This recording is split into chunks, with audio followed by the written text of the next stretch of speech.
Good evening, everybody. Welcome back here to Thurston High School as we get ready to go for tonight's match between the Roseburg Indians and the Thurston Colts. They just did the coin toss, and Thurston is going to receive the football to start out this ball game. Before we get into the opening kickoff, let's go ahead and pause 10 seconds for station identification. This is Roseburg football on The Score.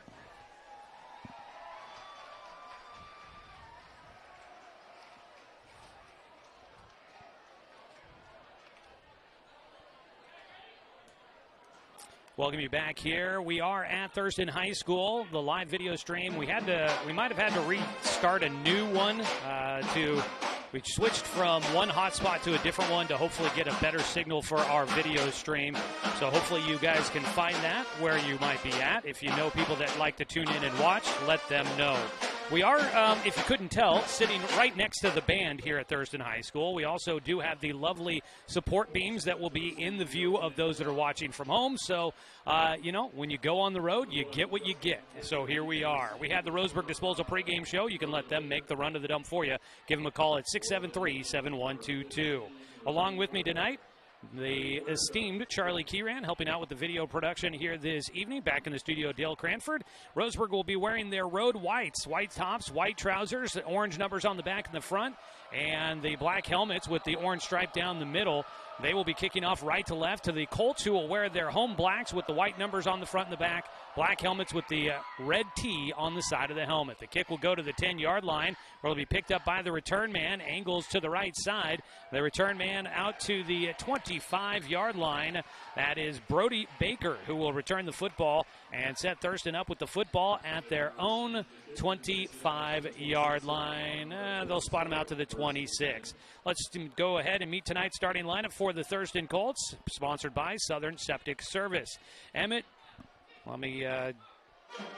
DeStefano is a junior. He'll be the quarterback tonight for the Colts. He is a junior, making his first year as the starting quarterback at the varsity level. He sets up in shotgun, has Justin Fisher, the senior, to his left, and it'll be an in-around instead for Baker. The return man now gets it on the first play of the game, and he takes it, just angles to the far side on an in-around sweep, and he'll have a first down for the Colts as they run that football out near midfield. They will spot the football out at the 41-yard line, and that'll be a pickup of 15 on the ground for Baker. First down and 10 for the Colts with the ball on their own 46-yard line. Left hash mark, turn and hand it to Fisher. Trying to run up the middle. Dre Burwell makes contact, but Fisher about 5 yards beyond the line of scrimmage will make it first. A good first down carry, gets out to about the 47. Spotted kind of between the 46 and 47, but it'll be second down and 4. After a 6-yard pickup on the ground for the senior Fisher. Last week had 117 yards on 19 carries, plus 2 catches for 73 yards. We'll look at the front line as well as a pass out into the flats. It's Baker on the catch, had some blockers in front. They go on that wide receiver pitch out, and that'll be another first down on the first completion of the night. So the pass completion from DeStefano goes out to Baker in the flats. He gets it to the Roseburg 46-yard line. Other half of the field, that'll be a pickup of 7 through the air. And it's first down and 10 once again for the Colts into Roseburg territory. It's the second team all-league selection. Jordan Barr, the center, will shotgun snap it. They hand it to Fisher, running left side. He's met at the line, but outside the reach of Eli Rush, and then angling to the far side of the field. Fisher will take it out of bounds, but he's got close to what should be another first down carry, and it will move the chains as this Thurston Colts offense is cruising. They run it to the Roseburg 34-yard line. That's a pickup of 12 on the ground for Fisher. He's up to 18 yards on 2 carries. Jordan Barr at center. At the guard positions, Landon Kramer and William McCluskey. Then you have the tackles, Jonathan Mills and Parker Edwards for this offense for the Colts. You'll have Bodie Bonar, Brody Baker, Bentley Davenport, and Caleb Jones as targets. Jones, the tight end, a low snap on the shotgun, and Roseburg in the backfield. That's Colby Batchelor that'll get there for the tackle for loss. The TFL back to the Roseburg 41-yard line. A loss of 7 on the play for DeStefano. Got trapped in the backfield after a low snap dribbled to him off the pitch back by Barr. the all-league center. A misfire on that one. That was your Southern Septic Service starting lineup for the Thurston Colts offense. As dropping back to pass now, DeStefano rolls out to his right, has time, gets rid of it to the sideline, caught and then knocked out of bounds. That is going to be Baker, who has been busy here so far. Baker, that is Bernard. One is number 6, one's number 5. Didn't get the clean look at the number, so Bernard makes the catch. It'll be third down for the Colts. They've got it down to the Roseburg 28-yard line. A pickup of 13 through the air. First catch of the night for Bernard, and it'll make it third down and 4. Could be 2-down territory here, or 4-down territory, I should say. Handed off to Fisher, running right side, bounces it out around the tackles, gets free, and he is at the 10, the 5, and in for the touchdown. And the Colts will score first.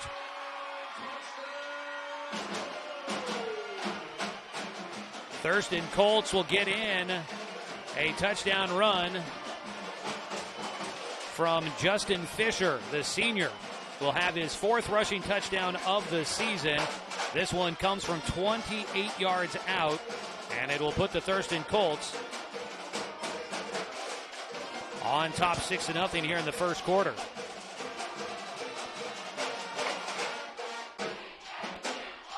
Here comes the PAT. It is blocked off the foot of Hunter Bagwell, and Roseburg, believe it or not, that has been something they've done pretty well, is blocking PATs.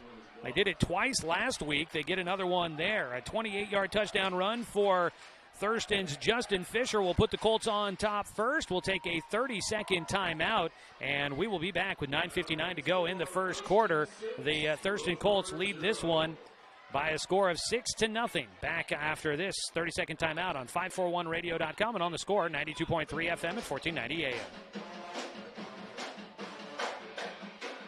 Social Security allows you the freedom to take stock of what's important and build lasting bonds. We share your goals. Trust Palm Wealth Management to consolidate your investments and generate income for those who need you most. Call Palm Wealth Management today. When it's time for pizza, make it Mountain Mike's. We only use the freshest ingredients, like our zesty pepperoni that curls when it's cooked to perfection. And don't worry, we put enough on every slice. Mountain Mike's. Pizza the way it ought to be.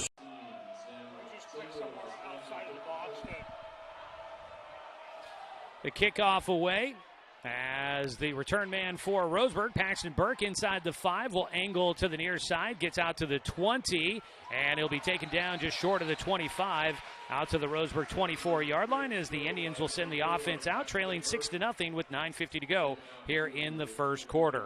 Return of about 21 yards for Burke, who comes in averaging 28.9 yards per return at a TD on the opening kickoff last week for the Roseburg Indians. Your Southern Septic Service starting lineup for the Roseburg Indians. We'll see who it is. We were wondering if there might be a change of quarterback this week due to injury, and it is. Caden Moon will start at under center, turns and hands it off up the middle as Roseburg tries to run the dive, refusing to go down as the running back, and that's Cruz Dirksen. So kind of thought this might be the case, and it looks like it is. Eli Smith and Corey Kimball both look to be out here for tonight's matchup. We'll take a gander to the far sideline to see if we can see them in street clothes. But they both went out with injuries at the tail end of last week, and it looks as if they will be out here tonight. Then that is a big loss for the Roseburg Indians. It was a pickup of 2 for Cruz Dirksen, the senior running back, on the ground on first down. It's 2nd down and 8. Under center goes Moon with 2 targets to the left side. Move a man in motion. Hand it off over the left side. Trying to muscle their way through and able to burst out at the very end. Dirksen has been a tough guy to bring down. And as the play goes on, he's able to squirt free for some extra yards. Good second effort. Puts him out to the 30-yard line. He'll pick up 4 on the ground. And it's 3rd down and 4 for Roseburg at their own 30-yard line. George Gibby, Carter Johnson, Peyton Sharpless Tate, Aiden Nutter, and Colby Batchelor, your starting offensive line. Caden Moon, the junior quarterback. And in the backfield, Cruz Dirksen, the senior. They have a range of guys filling in the other positions. And maybe some miscommunication here. Moon will take it himself on the outside edge, and he's got some space. He's got a seam, and he's into Thurston territory. He breaks free. He's got one man to make miss. He's got another to try and get through, and he's inside the 15. What a huge run for Caden Moon, the junior in his first full-time duty as a starting QB for Roseburg. Breaks free and into Thurston territory, and that's the kind of spark the Indians need here early on. The field is clear of any laundry, and that'll set up Roseburg at 1st and 10 from the Thurston 13-yard line. He flips the field on that one. That's a 57-yard run for Moon, his longest of the season by far. And that's more rushing yards than Roseburg had all of last week against Crater. 1st and 10 from the Thurston 13. Move rush in motion from the A-back position on the left end. Hand it off going right side, and Roseburg will pick up short yardage on 1st down. They're okay with that as Dirksen will dive over the right guard between the tackle and the guard, and he'll pick up a couple of yards to make it 2nd down and about 7 as he'll put him down at the at the 11-yard line, a pickup of 2. And we'll have a timeout. Thurston will call a timeout, so we'll get one in as well. The Colts will take a timeout, and we'll take a 30-second timeout here on 541radio.com and on The Score, 92.3 FM and 1490 AM. 1964, two high school pals opened up a pizza parlor. Over 60 years later, their mission of providing a great value and family-friendly environment continues to thrive. And what's been their customers' favorite pizza since day one? The Abby's Special. This classic combo of pepperoni, salami with olives, mushrooms, beef, and sausage, and 100% real cheese tastes as good today as it did way back then. Enjoy great value and classic pizza at your neighborhood Abby's.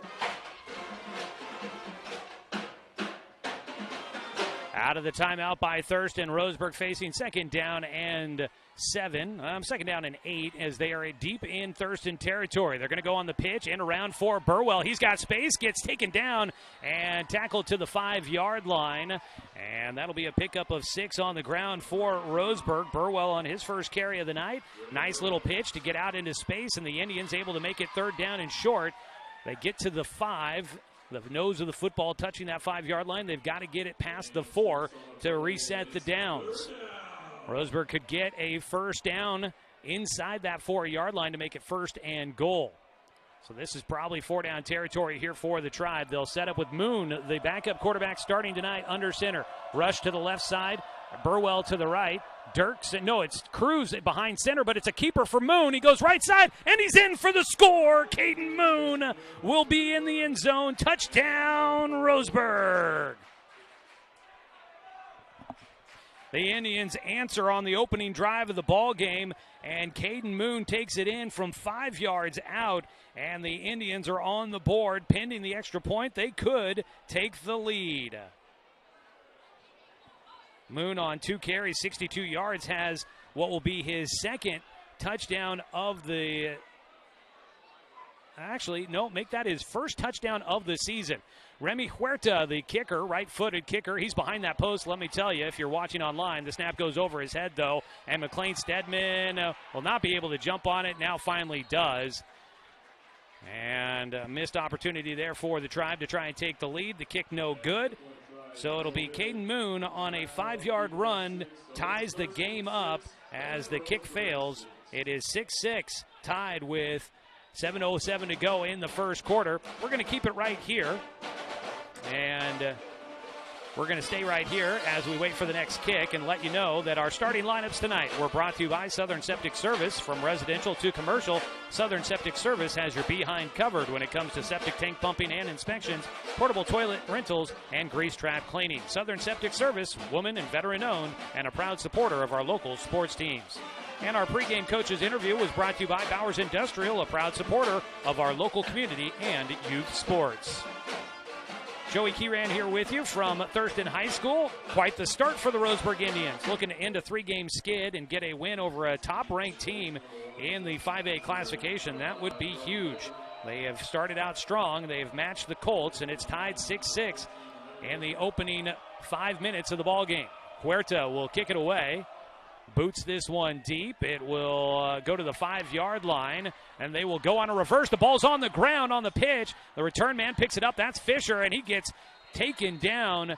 Nick Ruiz will make the stop just past the 20-yard line. Thurston will have it. They tried to pull off a little bit of misdirection on the return.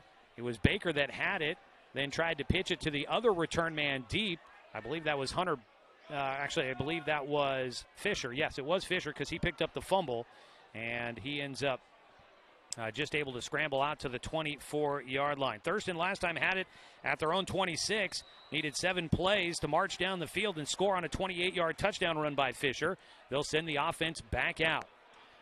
It'll be DeStefano in shotgun, rolling to his left, tucks it in, tries to run and will not escape. Colby Batchelor once again there to get him in the backfield.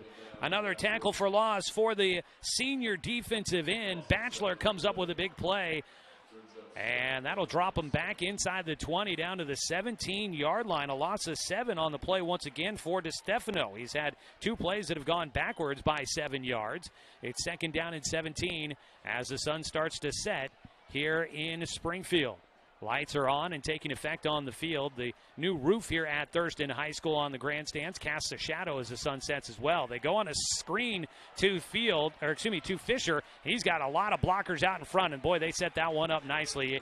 They make up a second and 17, and it looks like they may have about the first down. And they are moving the chains as the football goes exactly the 17 yards needed out to the 34. So a 17-yard pickup on the pass play to Fisher. It'll set up first down and 10 at their own 34 for the Colts. Fisher to the left of DeStefano in shotgun. New back there, gets the handoff, runs right into the line, doesn't get far, and will be taken down on a short gain. On the carry for Thurston is Logan Robb. Logan Robb, a junior, picking up short yardage on first down, gets out to the 37-yard line, picks up 3.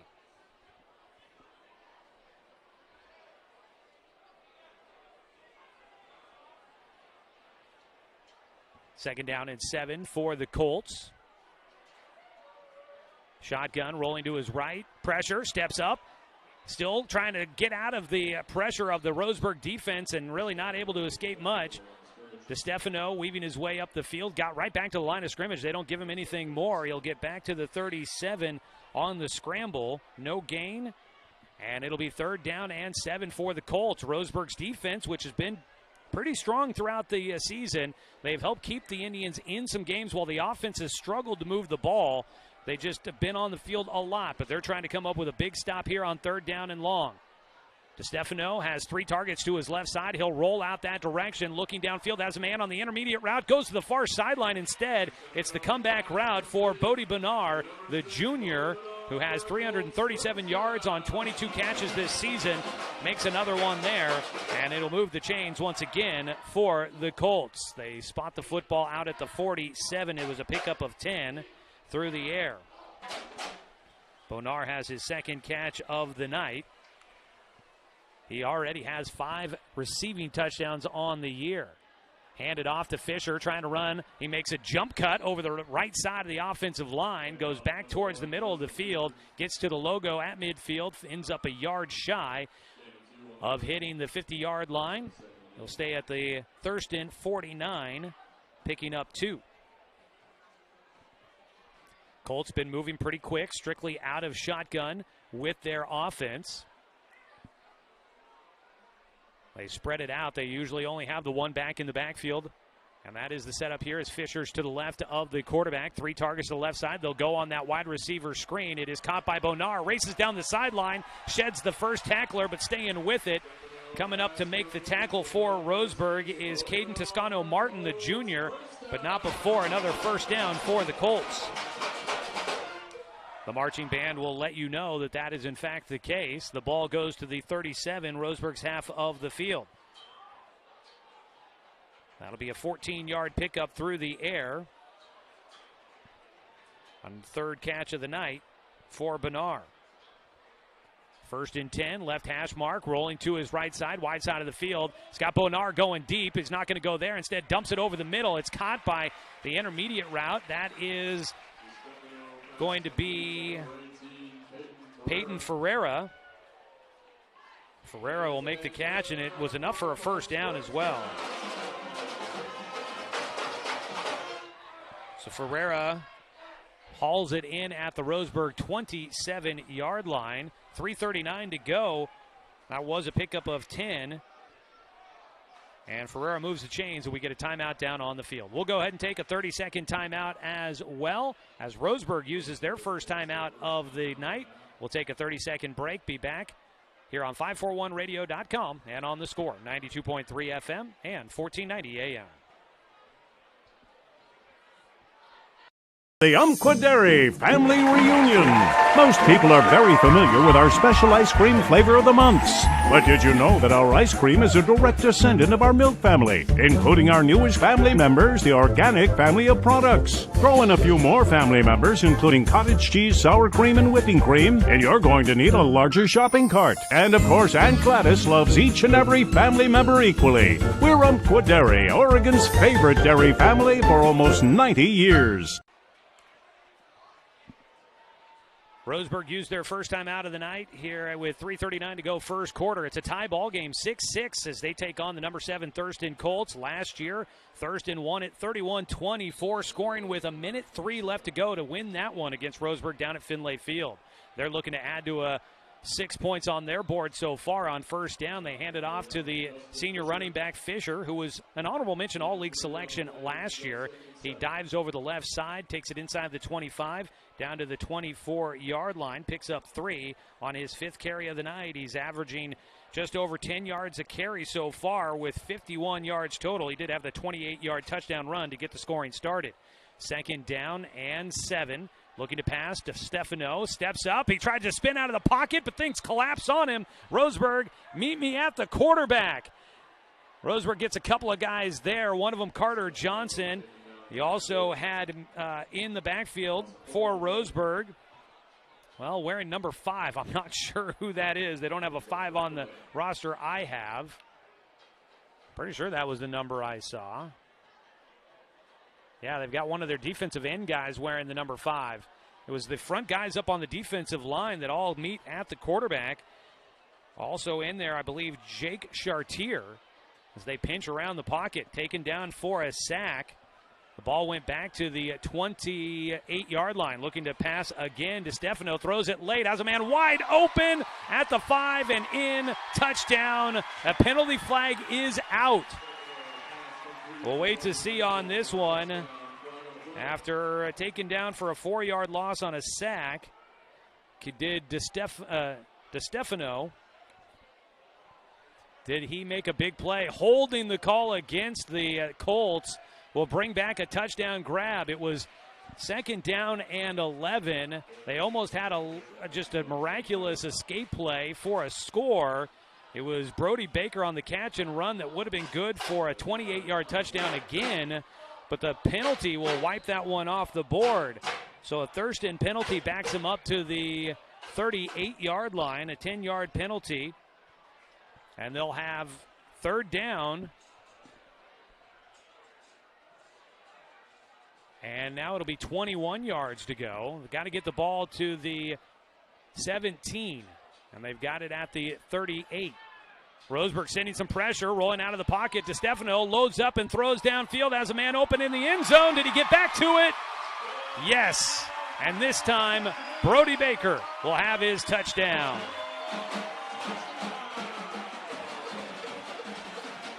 The Thurston Colts will strike, this time from 38 yards out. The TD pass to Baker from DeStefano.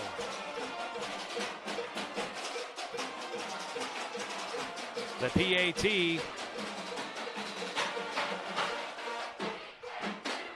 will be from the right-footed kicker. Bagwell this time gets it away, and he splits the uprights, and it'll make it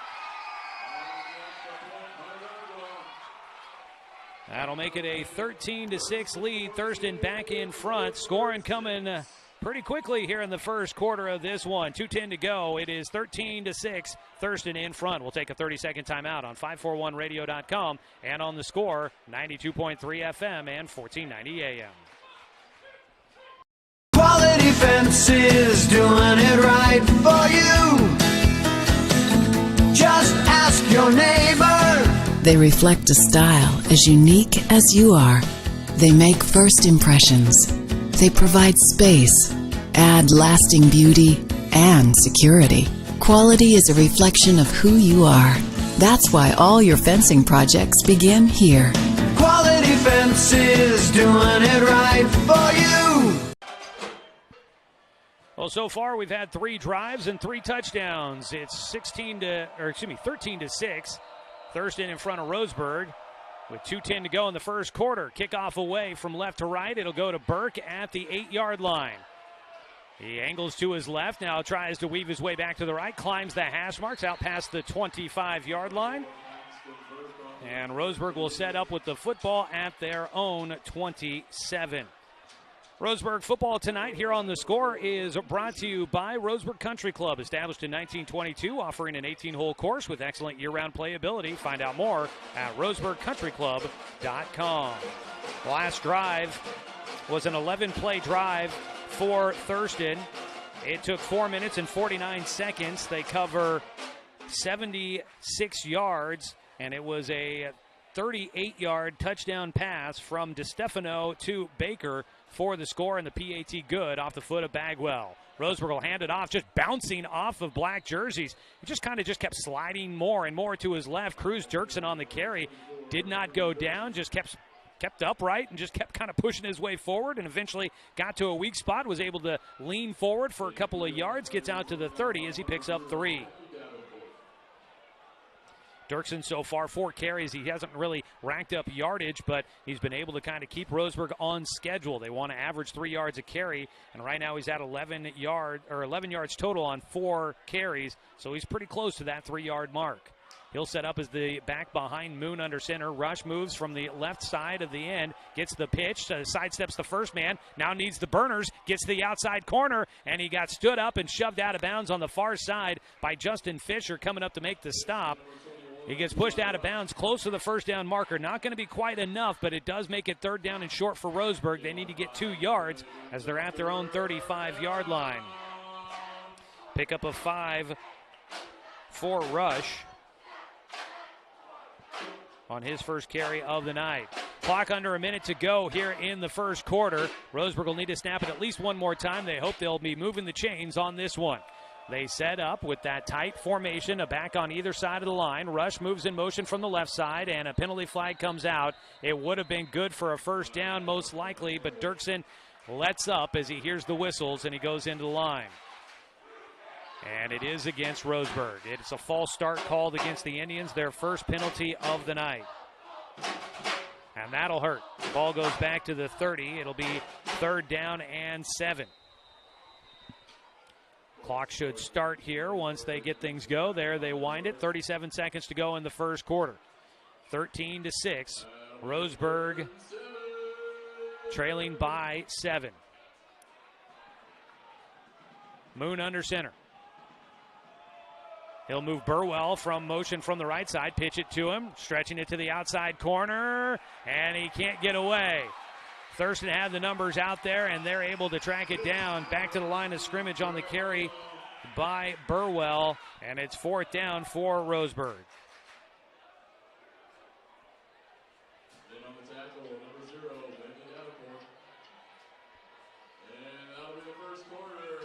And that's going to do it for the first quarter here from Thurston High School in Springfield.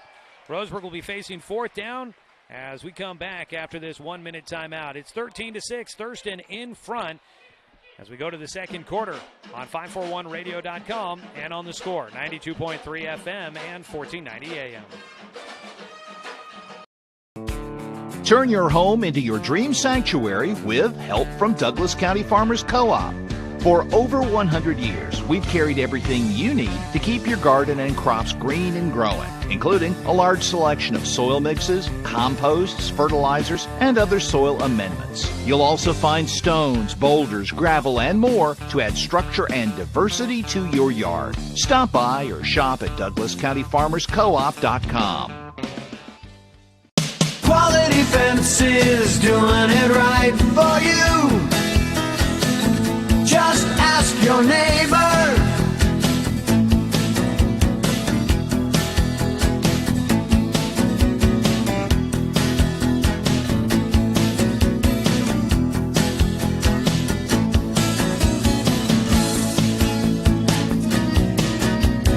Quality Fences, doing it right for you. Second quarter here from Springfield at Thurston High School. Roseburg facing fourth down. They've got Caden Moon, and he will just pooch punt. Gets a pretty good kick away as well. Nobody deep to return for Thurston, so Roseburg will get a chance to get this one at least stopped in Thurston territory. It'll go down at the Thurston 42-yard line on the punt by the Indians.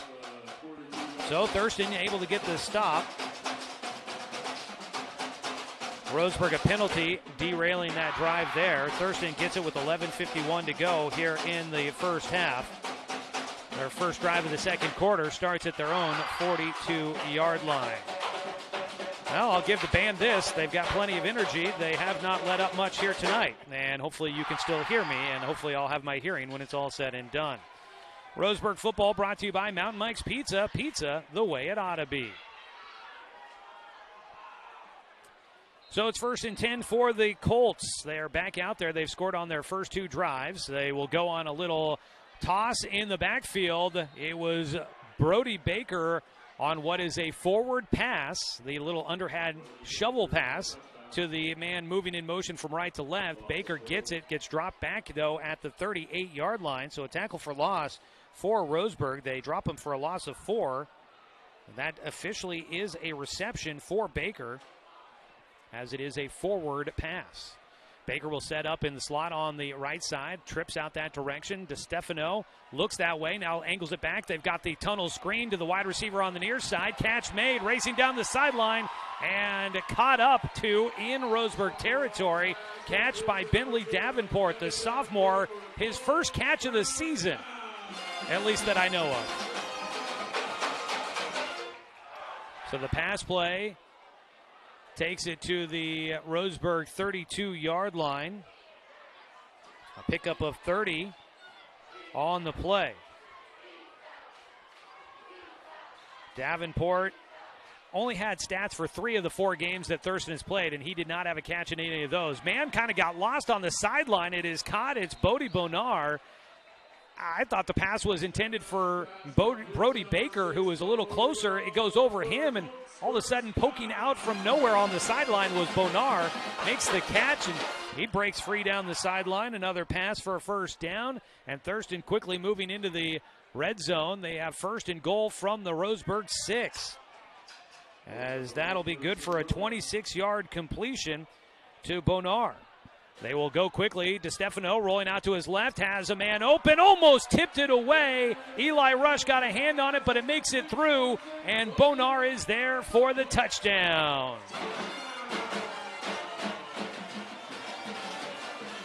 The Thurston Colts are back on the board quickly once again. This time it's a 6-yard TD pass. DeStefano connecting with Bonar. And the PAT will be coming from Bagwell. He is 1 for 2 tonight. And this time it is blocked once again. So it'll be 19-6 our score. Thurston in front. They did not get the PAT. 10:41 to go in the first half, and the Colts have built a 2-score lead on top, 19-6 here in the first half. A 6-yard touchdown pass. Let's see here. 171 yards so far through the air for DeStefano. The junior quarterback averaging 211 yards per game. They like to throw the football, that is for sure. The catch made by Bonar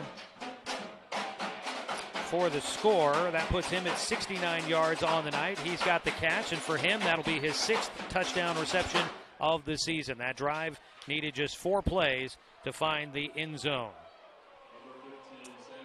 Roseburg will look to try and get their offense to respond and see if they can cut it back down to a single-score game. Tonight's contest brought to you by Winston Auto Care. Don't strike out with car troubles. Call Winston Auto Care at 541-679-8685. Burke will get the football at the 5-yard line. Takes it to the left side of the field, and he is not able to get to the outside edge. A penalty flag comes out at the end of the play. Burke got cut down short of the 15, about the 12-yard line. Maybe could be a possible face mask. Maybe could be a hold as well. We'll find out the call here.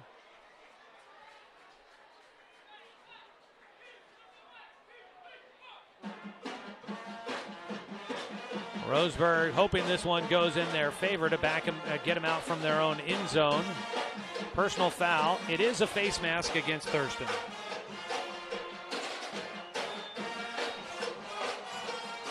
So the Colts will be their 2nd penalty of the night. The football goes out to the 27-yard line.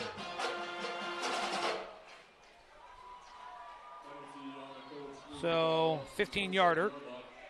Roseburg's offense back out onto the field, led by the junior, Caden Moon, who is getting his first start of the season. He tried to pull it out, now tries to escape some pressure in the backfield. Boy, I don't know how he weaved his way out of that one. Tried to get the late pull after giving on the option there to the running back Dirksen, trying to run over the right side. Moon pulls it late, then luckily hangs on to the football. Also, luckily able to spin out of some pressure and not get trapped too far in the backfield. He does get taken down for a loss back to the 26. Loss of 1 on the first play for Moon, who does have the lone touchdown of the night for the Indians. He'll set up. He's got Pascal to the right side, Rush to the left. Rush moves in motion. Give it up the middle goes Dirksen, and he is going to carry a tackler. A couple of guys on his back for Thurston. One of the big guys on his back there. That is Aiden Clark, who gets a piggyback ride down to the 33-yard line for Dirksen.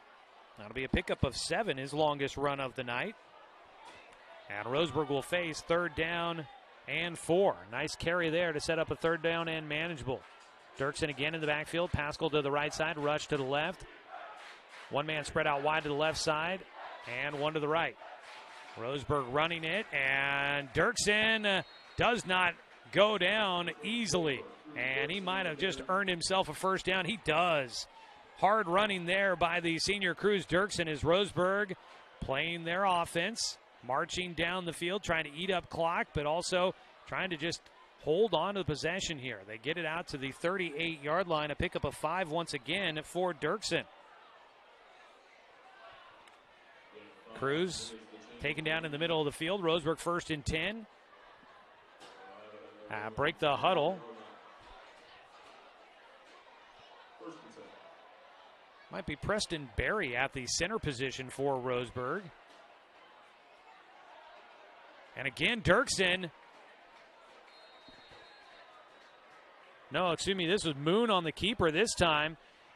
Thurston's doing a great job of kind of creating a wall of pressure, but Roseburg's doing a great job of staying on their feet and fighting through it. Thought that Moon might have had a little bit more on that run, but he does break free to pick up positive yardage as he gets to the 40, picks up 2.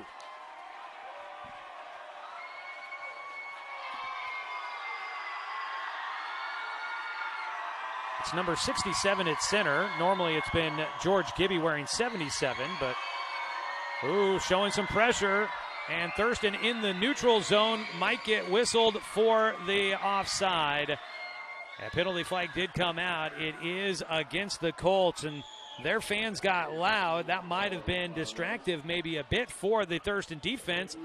And Roseburg gets the ball out to the 45 on their own side of the field. The penalty will make it 2nd down and 3.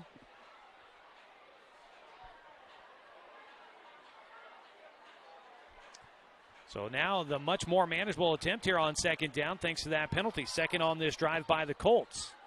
They are up at that line. They are stacking the box here, and they break free.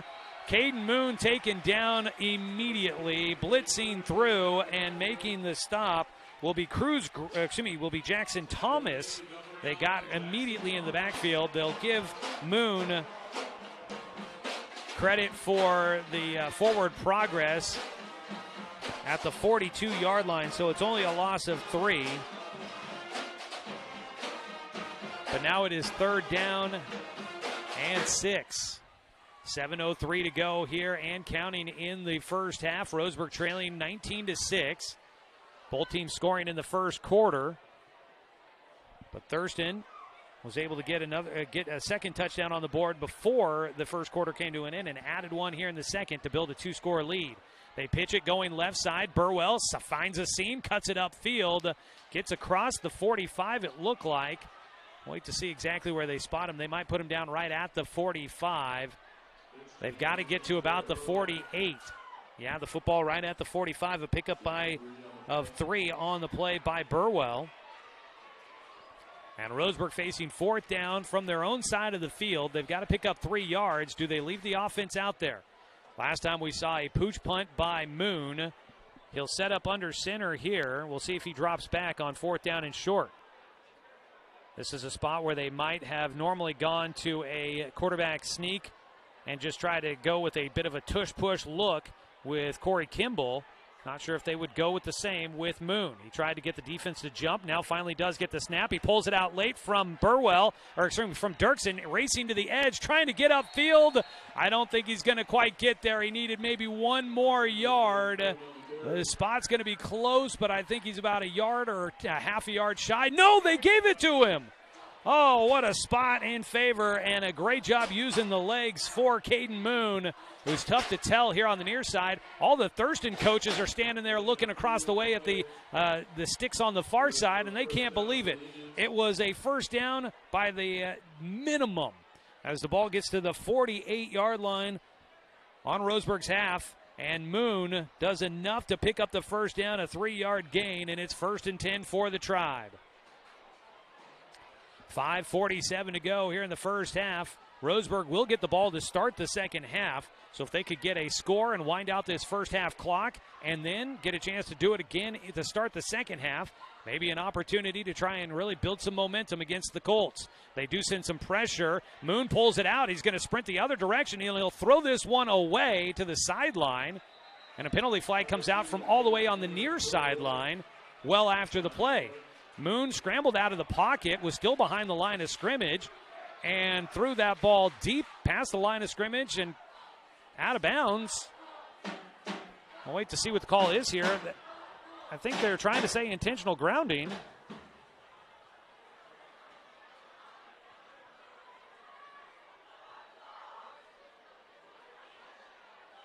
They are going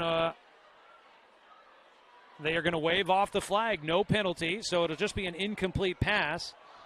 And if I'm not mistaken, let's take a look-see here.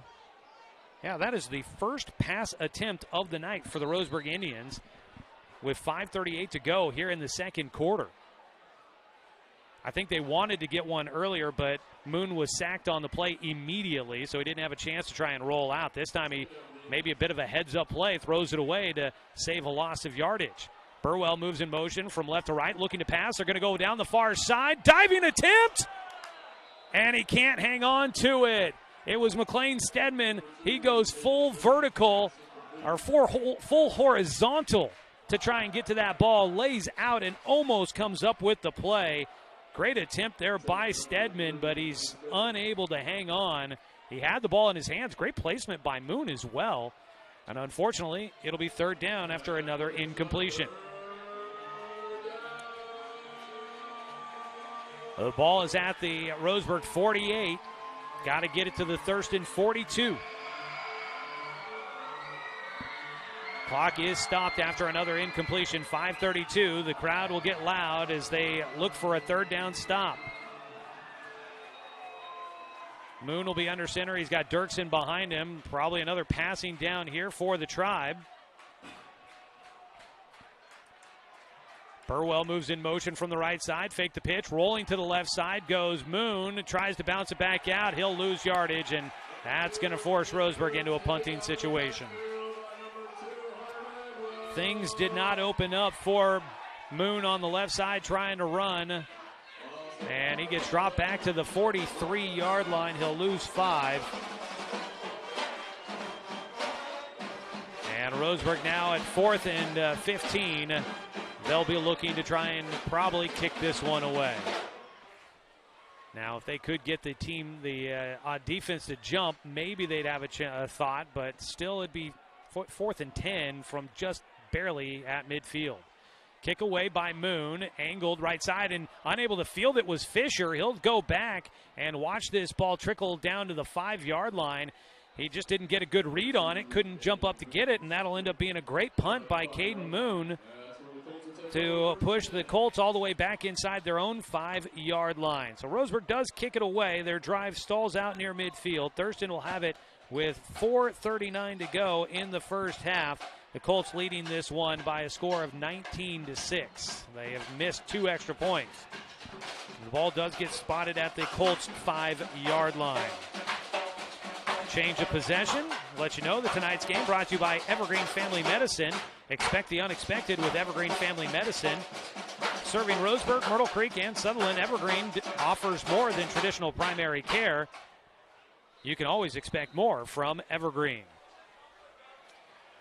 Emmett DiStefano, the junior QB, and the Colts offense back out on the field. Back behind one of the posts here at the Thurston Colts facility. In shotgun with his heels on his own goal line. DiStefano waiting for the shotgun snap. Turns, hands it to Fisher. Fisher running right side. He's got some space around the edge. He's got great speed. And Fisher, who is looking to get over getting over 500 yards on the season here tonight. He has another first down carry. He's averaging 10 yards a carry. He takes it out to the 16-yard line. Picks up 11 on that one. And he is working his way towards the 100-yard mark, which would put him over 500 on the year. 4:13 and counting. 19-6, Thurston in front. First half running out. Go on the short dump-off pass out into the flats. Catch made, flag out. And another flag comes out as well. Coming up to make the stop, Eli Rush. The pass was completed to Rylan Sharp. We'll wait to see if it stands. Both penalty flags are kind of in the area of the line of scrimmage, right about where Sharp was taken down on the reception. Starting to see the flags fly a little bit more often here as the second quarter starts to wear down. It's a personal foul. Head crackback block on Thurston. So a repeat first down, but that'll be a 15-yard penalty. Thurston with another one. That is their third penalty here in the second quarter. The ball gets all the way back to the 7-yard line. So from the 16, they go half the distance to the goal line pretty much. And now they will adjust it. It should be at the 8 if you were doing half the distance. So 4 minutes to go. Exactly. And it is first down and 18. Rolling to his right. DiStefano, some pressure. He won't escape. He gets taken down back at the 5-yard line. Another sack for the Tribe. A loss of 3 for DiStefano. Last week, Roseburg had 4 tackles for loss against Crater. They were up to 16.5 on the season. That'll be another TFL, and it goes down as a sack for the Indians. The ball at the 5-yard line. It is second down and a mile. Got to get it out to the 26-yard line. So second and 21 here. Handed off. Fisher up the middle. Stood up at the line. Stays on his feet. Will carry a defender. No, how's he still out? Wow, what a play. I thought he was back towards the 10-yard line. All of a sudden I see the pile moving out to the 15. And Fisher does a nice job of making up good yardage on second down. He gets it out to the 15-yard line, picks up 10. And he'll keep his average at double figures on the night, but it's 3rd down and 11 here for the Colts, and Roseburg desperately trying to get their defense to stop here. DeStefano with 2 targets, make that 3 targets to the left side, dropping back, trying to set up the screen. He's got a man there, and blockers for Fisher. He cuts back to the far side of the field. He sprints through the middle, stays on his feet as he gets tripped up by Caden Moon at the 40-yard line, falling forward to the 41.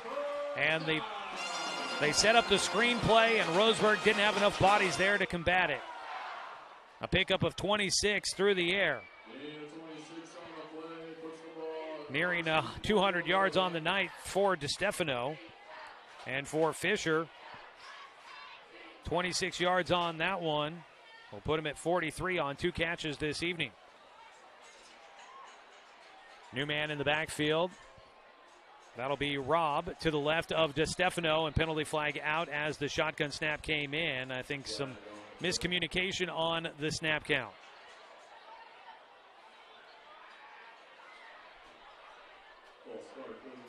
So that'll move Thurston back once again, as the penalty flags have definitely been their worst enemy so far here in this second quarter.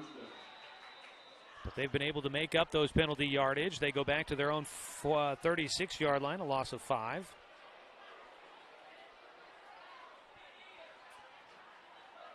First down and 15. High snap, pulled down, handed off. Rob, he finds a seam, and he wiggles his way out towards near midfield. He is just shy of the 45-yard line. That'll be a pickup of 8 on the ground for Rob, who is the backup running back. 2nd down and 7.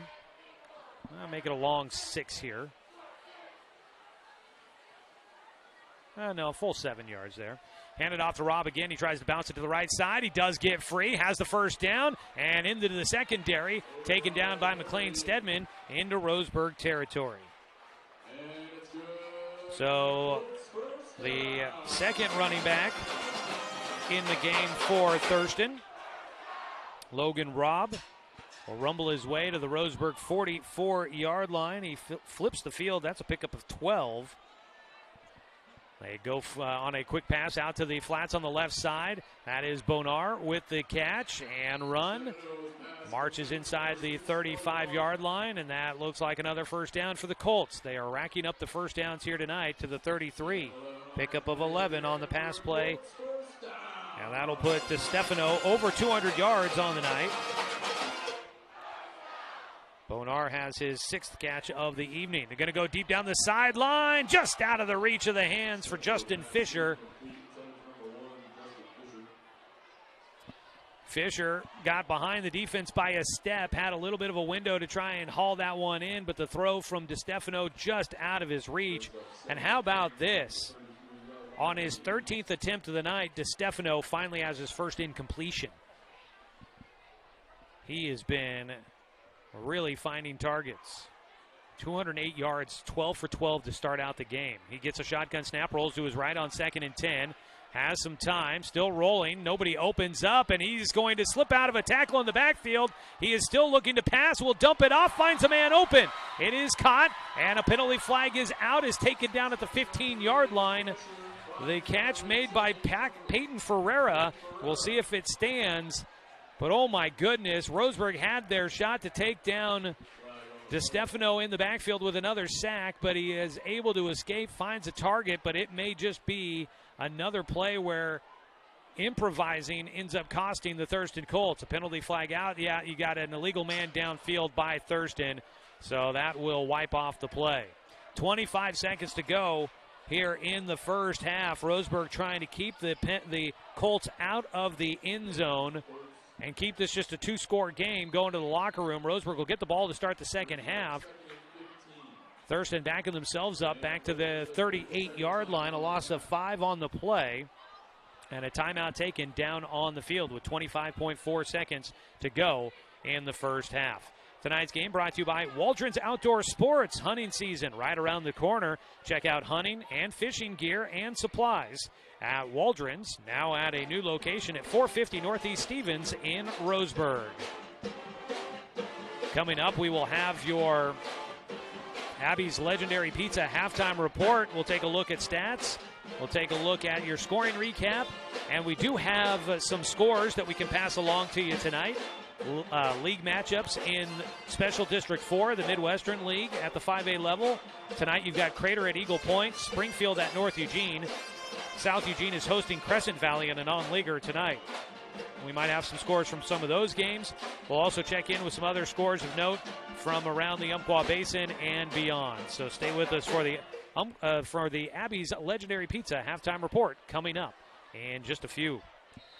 Second down and 15 with 25 seconds to play. DeStefano looks right. Now back to the left to Bonar, who makes the catch, weaves his way, stays in bounds. He is tackled by Graham Fisk, and he got to the 29-yard line. That'll be a pickup of 9.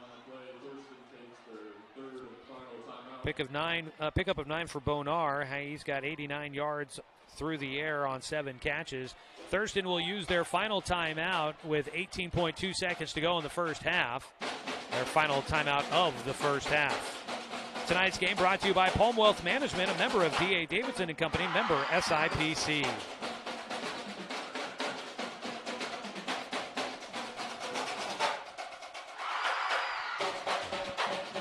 Well, the band is rocking away. I mean, I'd like to find a happy medium between where we are at Roseburg, where we're up above it all and we don't really get to hear the band until halftime when they're out there performing.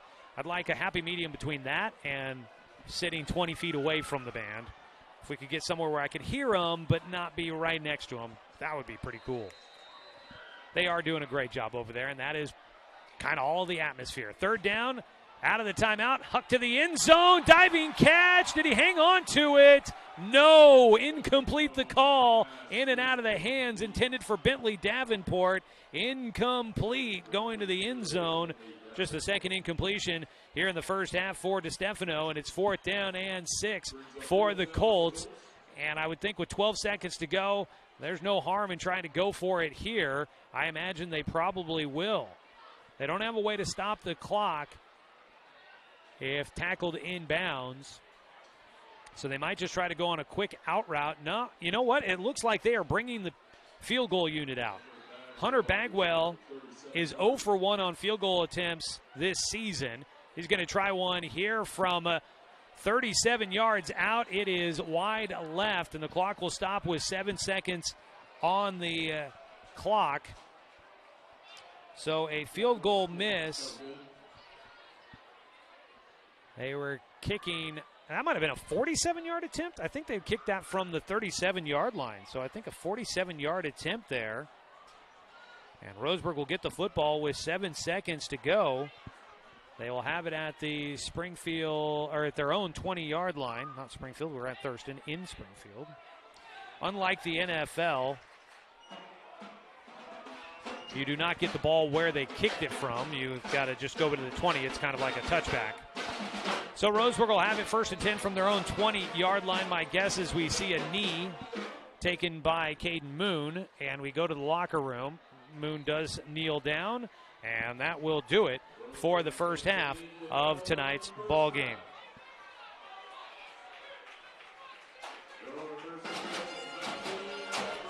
So that will be the end of the first half. It is 19-6. Thurston in front at the break.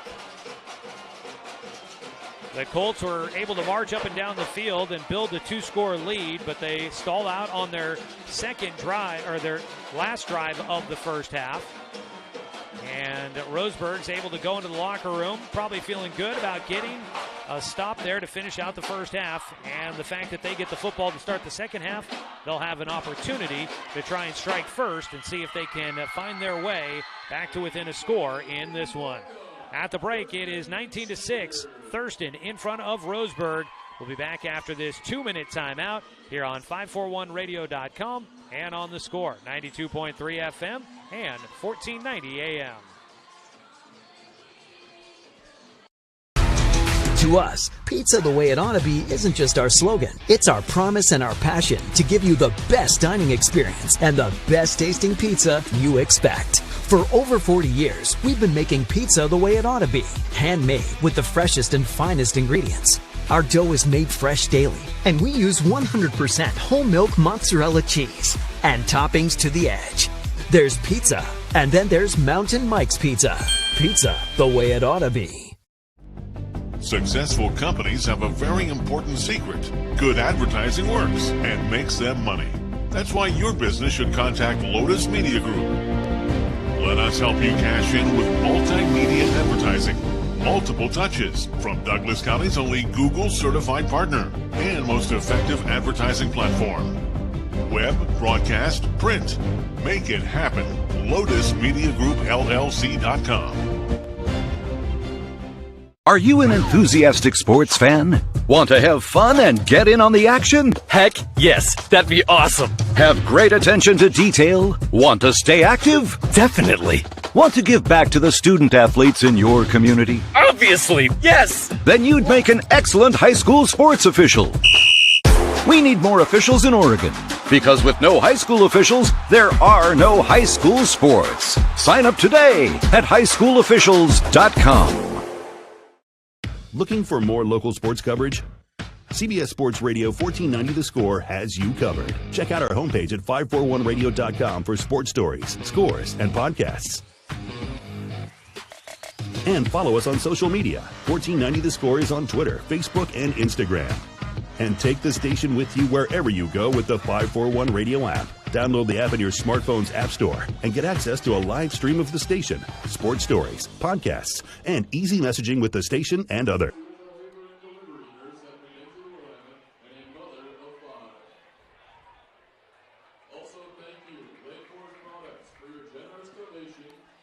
Back here at the break, it is halftime here from Thurston High School. It's the Abby's Legendary Pizza halftime report.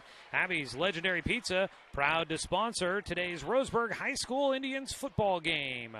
To win a free large pizza of your choice, send an email to contest@abbeys.com and share your favorite legendary thing about football in Roseburg. That's Abby's Legendary Pizza. Well, taking a look at some of the numbers from this one. Actually, let's first take a look at the scoring update, and then we'll get you numbers here in just a minute. Thurston started out the game a 7-play drive. They would go 74 yards and finish it with a 28-yard touchdown run by Justin Fisher. The kick was blocked. It was 6-0 with 9:59 to go in the first quarter. Roseburg on their first drive, they get a huge play by Caden Moon that would set them up in the red zone. And Roseburg, 6 plays. They go 76 yards, cap it off with a 5-yard touchdown run by Moon. And Roseburg would get on the board. Their snap was too high. Goes over the holder, McLean Stedman, and so the kick was no good. And we were tied at 6 with 6:59 to go in the ball game, or in the first quarter, I should say. Thurston got the ball back, and they would need 11 plays this time. Finish it off on a 38-yard touchdown play on a pass from DeStefano to Brody Baker. The PAT was good, made it 13-6 in the first quarter. We go to the second quarter. Roseburg had to punt. Thurston would get the ball near midfield, not quite, but near midfield, and they would take 4 plays before they would get a 6-yard touchdown pass from DeStefano, this time connecting with Bodie Bonar, and the PAT was blocked. It was 19-6, and that's where we're at here as we are at the halftime break. Thurston did try a 47-yard field goal, but that was wide left. And so our score at the halftime break, 19-6, Thurston in front of Roseburg. Number 7, Thurston in the lead. We'll see how things go in the second half. We'll take a look at team and individual numbers when we come back. We'll take another 2-minute timeout here on the Abby's Legendary Pizza halftime report on 541radio.com and on the Score, 92.3 FM and 1490 AM. 1964, 2 high school pals opened up a pizza parlor. Over 60 years later, their mission of providing a great value and family-friendly environment continues to thrive. And what's been their customers' favorite pizza since day one? The Abby's Special. This classic combo of pepperoni, salami with olives, mushrooms, beef, and sausage, and 100% real cheese tastes as good today as it did way back then. Enjoy great value and classic pizza at your neighborhood Abby's. When it comes to finances, it can be hard to know what's in your best interest. Experience the strength of advice at Palm Wealth Management. From education and estate planning to retirement and the unexpected, we can help. Call Palm Wealth Management today. Financial security allows you the freedom to take stock of what's important and build lasting bonds. We share your goals. Trust Palm Wealth Management to consolidate your investments and generate income for those who need you most. Call Palm Wealth Management today.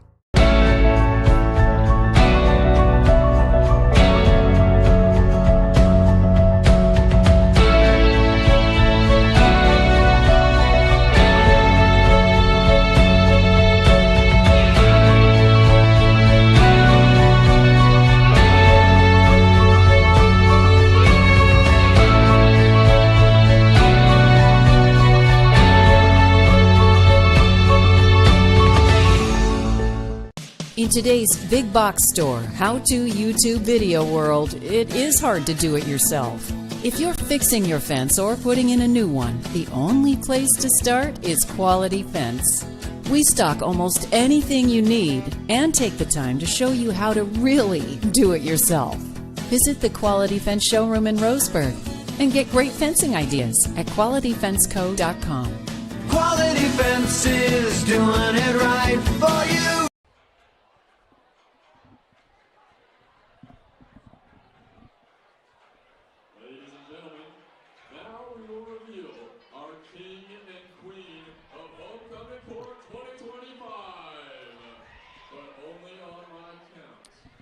Back here at halftime. Must be homecoming night as they have, it looks like, announced the homecoming court out on the field here at the break. I guess they are doing a big reveal here. Interesting. It's like almost like a gender reveal party here on, I guess, who is... I'm not sure exactly... I guess, these might be all the people that were the finalists for the court, and then it's the two that have the matching balloons that maybe, I don't know, everybody's got a partner out there, so I'm not sure what that's about. Anyways, kids these days, they come up with all sorts of creative new things to do. All right, well, it does seem to be a homecoming night here at Thurston High School, so we might have a bit of an extended halftime break, but right now, we're going to take a look at first half statistics from this one. First for team statistics for Roseburg. 0-2 through the air so far tonight, so no passing yards on the evening. Roseburg is 17 carries, 95 yards, and a touchdown on the ground so far tonight. So the ground game is working. They have not had a lot of time to be able to get back and pass the couple of times that they have tried. On the other side for Thurston, 13 for 15 through the air for 217 yards for Emmett DeStefano. He does have 2 touchdown passes on the night. Thurston also has 16 carries for 89 yards on the ground tonight with a touchdown. They have a total of 306 yards of offense so far here tonight. So they have definitely had the offensive performance this evening, but on the scoreboard, it's still a fairly close game, just a 2-score game, a 13-point lead for the Colts. Taking a look at individual numbers from the first half, we'll start off with Roseburg, the visiting team. Caden Moon making his first start at quarterback for the Tribe this year. He started as a wide receiver through the season, but he was the JV quarterback last year. He was behind Corey Kimball, who is apparently out with an injury here tonight. Moon is 0 for 2 passing, but on the ground, he's got 7 carries for 58 yards, most of that coming on a 57-yard carry to start out the ball game. So Moon, leading rusher right now for Roseburg. Cruz Dirksen, 6 carries for 23 yards in the first half. Dre Burwell, 3 carries for 9 yards. And Eli Rush, 1 carry for 5. On the other side for Thurston, DeStefano. He completed his first 12 passes. 2 of them were touchdowns. And finally, an incomplete pass on his 13th attempt. He finishes 13 for 15 in the first half, 217 yards. He connects on a 38-yard touchdown pass in the first quarter to Brody Baker, and also a 6-yard touchdown pass to Bodie Bonar in the second quarter. Bernard has 7 catches for 89 yards. Baker has 3 catches for 41. Justin Fisher, the running back, has 2 catches for 43. Bentley Davenport has 1 catch for 30. And Peyton Ferreira has 1 catch for 10. On the ground, Justin Fisher, 7 carries, 72 yards, has a 28-yard touchdown run that started out the game for the Colts. DeStefano, though, has 5 carries for negative 21 yards. He's been sacked a couple of times and tackled for loss as well. Baker has 1 carry for 15 yards, and Logan Robb, the secondary back for this Thurston Colts team, has 3 carries for 23 yards. That is a look at the stats from the first half of tonight's ball game. We'll have the second half coming up here in just a little while. Looks like it's homecoming, so maybe a bit of an extended period here for us. We'll take another timeout. When we come back, we'll try to collect some scores for you on this Friday evening. And we'll check in with the Oregon State Beavers, who are in action tonight at home against the Houston Cougars. And if you were hoping to find the Beavers here on the radio tonight, you've been tuning in to hang with us for Roseburg football instead, you can find a link to the radio broadcast. We've got that at 541radio.com. You can find it there and listen to Mike Parker, Jim Wilson, and Ron Callen call the game if you are looking to try and keep up with the Beavers. So we'll have a scoreboard update for you when we come back after this break on 541radio.com and on the Score, 92.3 FM and 1490 AM. Hey there, sports fans. Thanks for watching this local sporting event online at 541radio.com. Did you know there's more than one way to watch games online? You can watch games on your laptop or desktop computer, your tablet, or even your smartphone just by going to 541radio.com. But we also use YouTube to stream all of our video broadcasts, which means you can be watching this game on your big screen TV with a number of different streaming devices. You can stream our live YouTube broadcast through your PlayStation or Xbox gaming device, or through streaming devices like Google Chromecast, Apple TV, or Roku. There's plenty of ways to follow this live local sporting event. Plus, you can find past events archived on 1490 The Score's YouTube channel. Find us on YouTube and subscribe today to keep up with the latest in local sports coverage.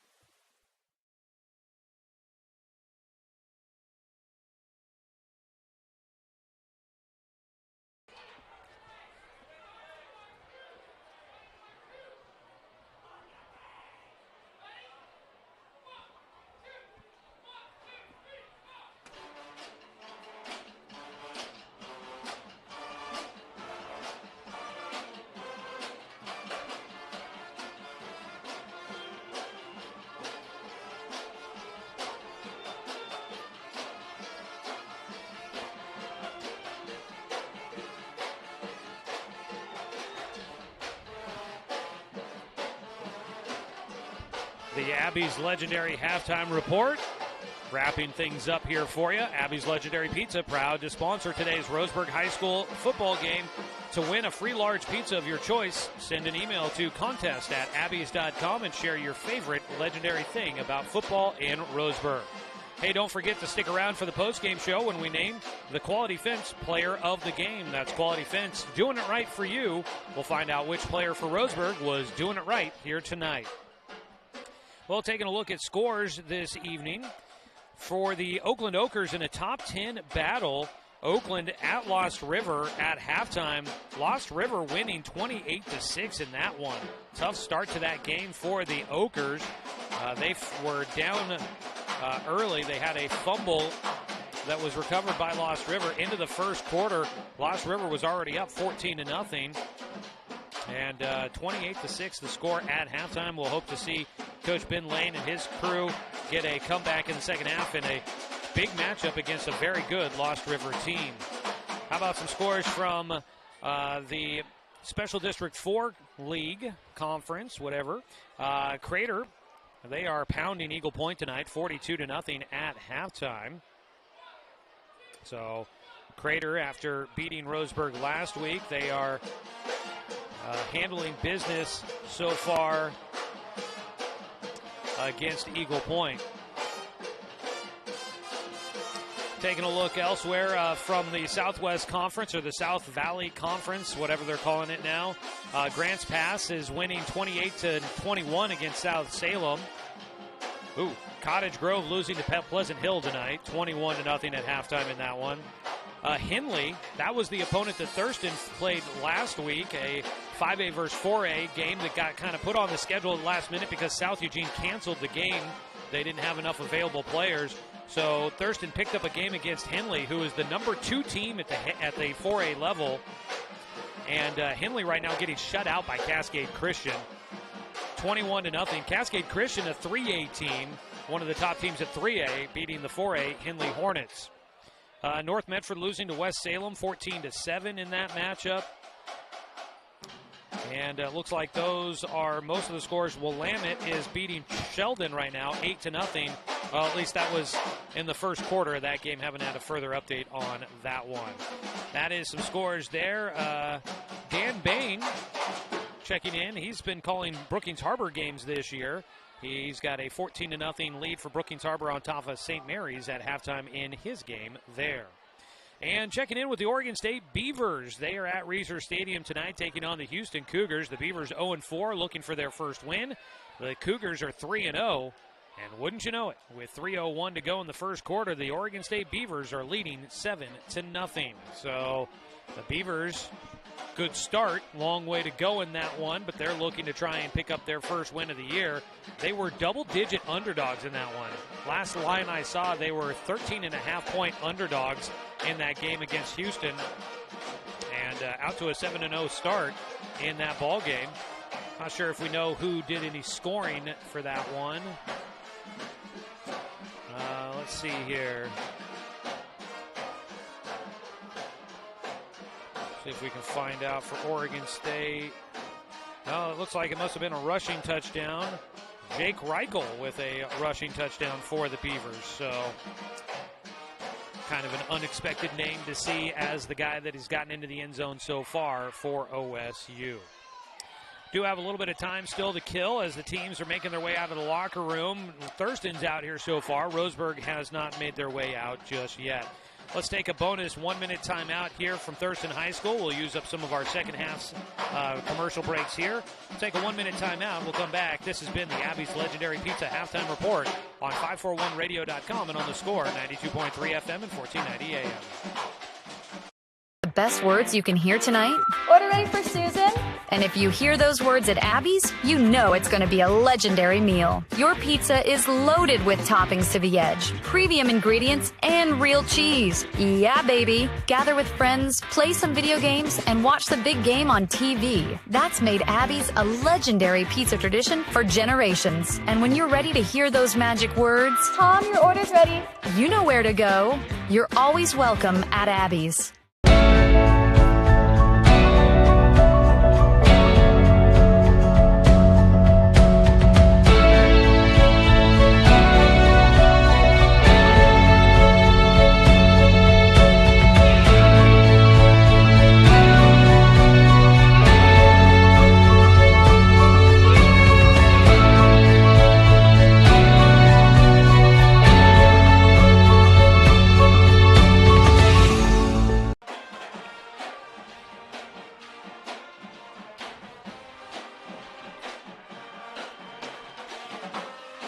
Teams are back out of the locker room, and we're getting ready to go. I think they put an extra 3 minutes on the board for the warm-ups after all of the homecoming halftime festivities.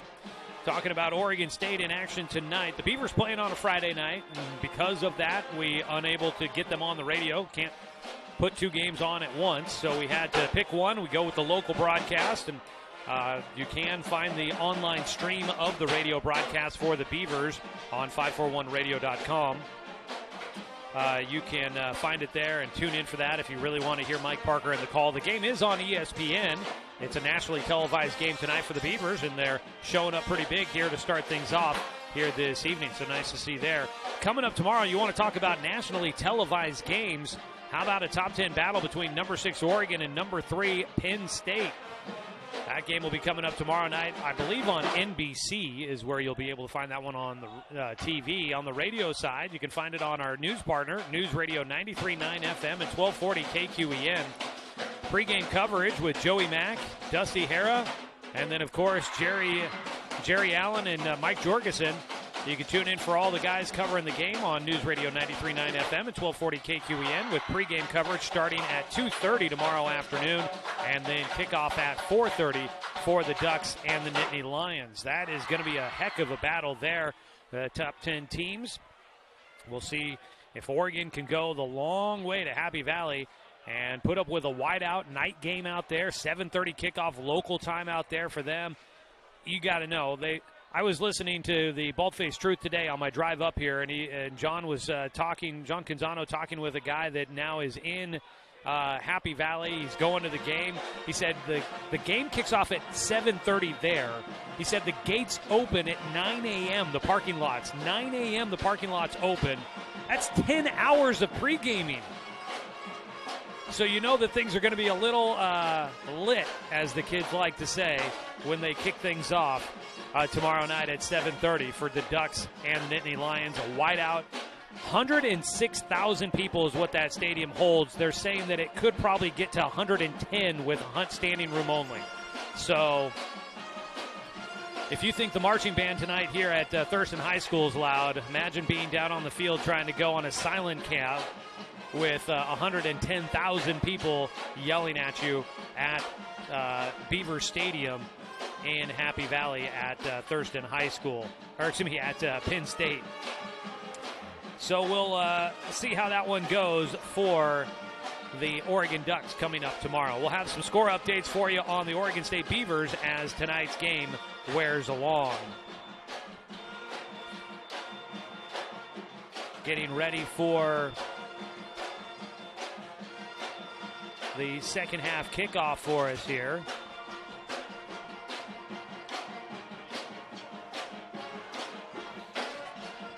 Roseburg will be getting the football to start the second half. And they will be moving right to left on your radio dial. And Roseburg in the white uniforms. Thurston in the black. The kickoff away. It'll go deep. McLean Stedman gets it at the goal line. He made a step into the goal line. I thought that's an automatic touchback, but no, and that's a good thing. Is Stedman out to the 40. He gets to the 45, and finally, no, he's still on his feet as he kicks it into Thurston territory all the way out to the 43-yard line.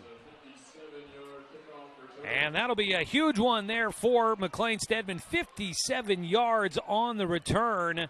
And Roseburg starts out the second half in great field position in Thurston territory. Their return men have been special this year. You've had Paxton Burke, who has a kickoff return for a touchdown last week, averaging almost 29 yards per carry or per return. And McLean Stedman averaging almost 24, gets a 57-yarder there. He takes it out to the 43-yard line. Thurston's half of the field. Roseburg with the football. Under center is Moon, taking his time, looks to the sideline. He's got time on the play clock here. Moon will now crouch under center. Burwell moves in motion from the right side. It is a keeper for Moon, gets around the outside corner, and he makes it to the sideline before he's run out of bounds. And Moon will do a nice job getting to the outside corner. And they'll spot him out at the 36-yard line. That's a pickup of 7 on the ground. Second down and 2. Looks like Gibby is back at center for the Tribe. They move Rush in motion on the left end. He will go to back behind Cruz Dirksen, who's the back in the backfield. Now sets up back at the left end as everyone checks their wristband. Roseburg looks to see what the defense might do with the motion there. Rush moves in motion again, turns and hands it. Dirksen goes over the left side. He is wrapped up pretty quickly, but it looks like he should have enough to try and move the chains here, or pretty close to it. No, it'll be third down for Roseburg. Dirksen came up just a half yard shy. He gets to the 34, picks up 2. And so I was thinking bust out the chainsaws here on third down, but no, they go with the Oregon. Thurston really kind of enveloping the Oregon Ducks game day mentality. They had the motorcycle that came out with the team at the start of the game, and they play the Wolf Mother song as third down rolls around, just like they do at Autzen Stadium. It'll be third down and a yard for Roseburg. Moon under center, looking to pass. He's going to go down the far sideline, out of the reach intended on the far side for McLean Stedman, just a bit too far out in front of him. And Roseburg trying to catch the defense off guard for Thurston. And unfortunately could not complete the pass. It would have been their first completion of the night. So now at 4th down and 1, they must have thought, we know we can pick up 1 yard here, so let's try something and see if we can catch them off guard. Roseburg will send Max Christenberry out to the left or right side. Emery Hertini out to the left. Moon under center, turn, hands it to Dirksen. He's got the first down, and he breaks free. He never went down. No, the fumble came out. It's picked up by a big man on the line with the football, Peyton Sharpless Tate. He gets the fumble recovery and rumbles down inside the red zone, and they're going to let it go. They let the play continue. He gets to the 12. It's a big man rumble inside the 15. Oh, man, I wish he had scored. I don't want it to be rude, but they like to call him the Fat Man 6, and that would have been a good one there. But the fumble recovery, and Roseburg takes it down to the 12-yard line. Rolling to the left side, Moon. He's got it tucked. He's looking to run immediately. He will get around the end. A penalty flag did come out.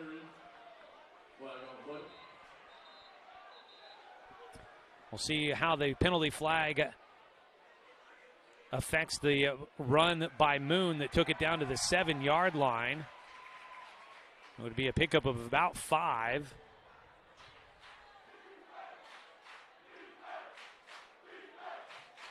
I got the ball spotted at the 10, I guess. Well, that's where I see the one official with the football pointing. It's a hold against Roseburg, and so the penalty flag must have been at the 10-yard line, and they will back it up from there.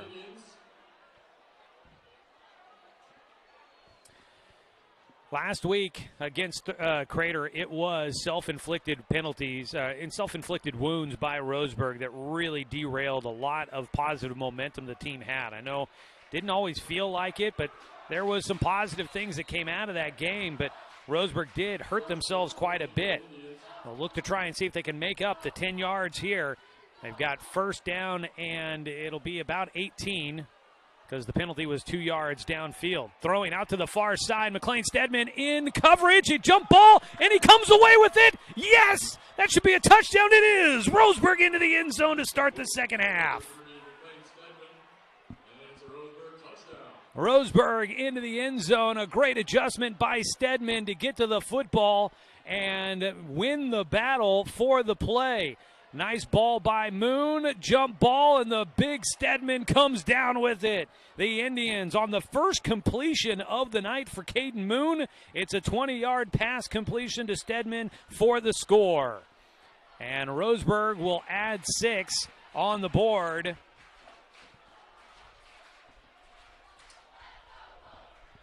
And now they're going to go for 2 here. They give it to Dirksen. He just buries his head into the back of his offensive lineman. Did he take it across the goal line? Not seeing a signal yet. Yes, there it is. The 2-point try is good. Dirksen puts it in, and Roseburg is within a touchdown, trailing by 5. So with that score, it makes it 19-14. Thurston still in front with 9:59 to go. Here in the third quarter, the Indians do what they needed to do, which is score on their opening drive of the second half. We take a 30-second timeout here on 541radio.com and on the score, 92.3 FM and 1490 AM.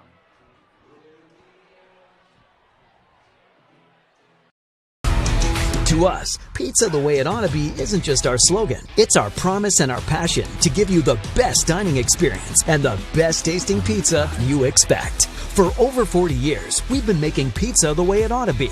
Handmade with the freshest and finest ingredients. Our dough is made fresh daily, and we use 100% whole milk mozzarella cheese and toppings edge to edge. There's pizza, and then there's Mountain Mike's Pizza. Pizza the way it ought to be.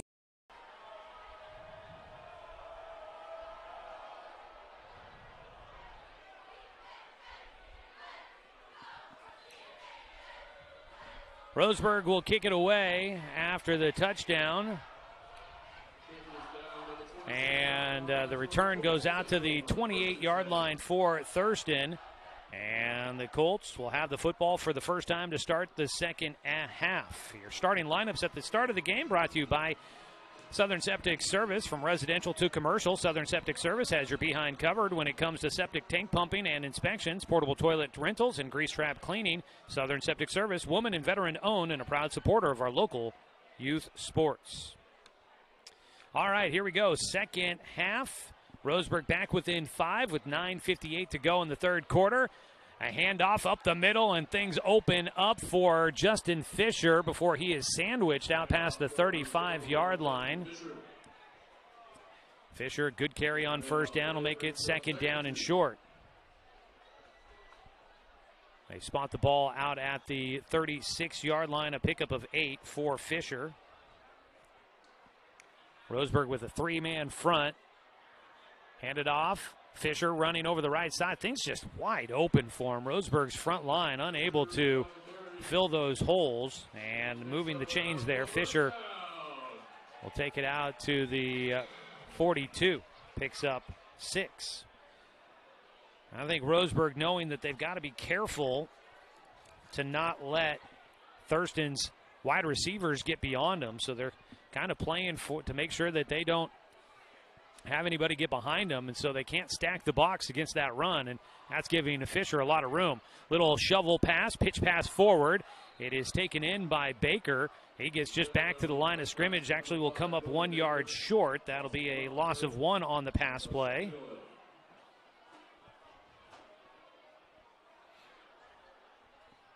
And it is second down and 11. Clock running, 8:42.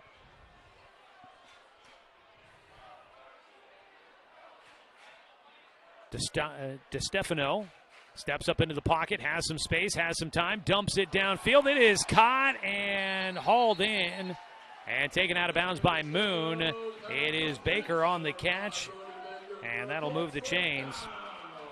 DeStefano, he has had to deal with a lot. Roseburg's gotten pressure on him, but kudos to the junior making his first year starting for the Colts, and he has been able to handle the pressure fairly well, and he's been able to keep his eyes downfield. Picks up 17 on that completion to Baker. They hand it off and stood up at the line, nowhere to go for Fisher on the first down play.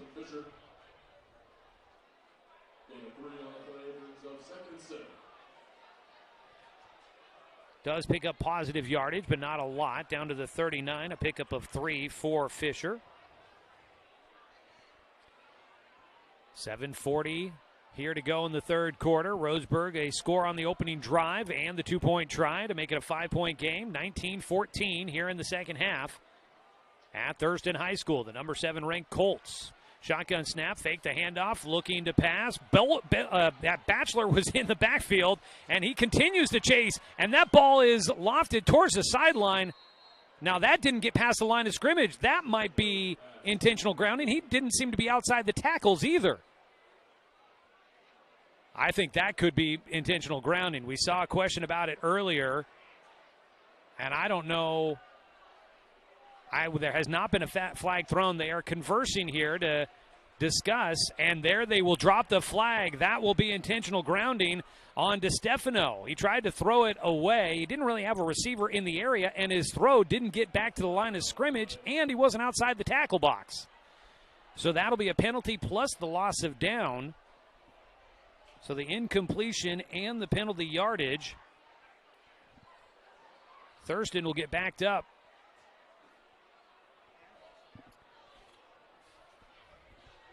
We'll see where they spot him here. The officials do get together to talk about this. My assumption is that they are discussing where do you mark the football off from. I would be surprised if they waved this flag off. It will be intentional grounding against Thurston. It's the loss of down, and it will be third down and long for the Colts. for DiStefano. Really one of the first times that he has made a play that didn't quite go the way you'd like it to. He has been very cool in the pocket and under pressure. Football goes back to the 45-yard line, Thurston's half of the field. They've got to get it to the Roseburg 42. That would be 3rd down and 13. Look right, roll to his left, pass down the field. It's out of bounds, incomplete. And the field is clear of any laundry. The incompletion will stop the clock, and Roseburg will look like they get their defense off the field here with 7:09 to go in the third quarter. That with the help of a penalty by Thurston. Roseburg might get a chance to get the ball back and an opportunity to try and take the lead here in the third quarter.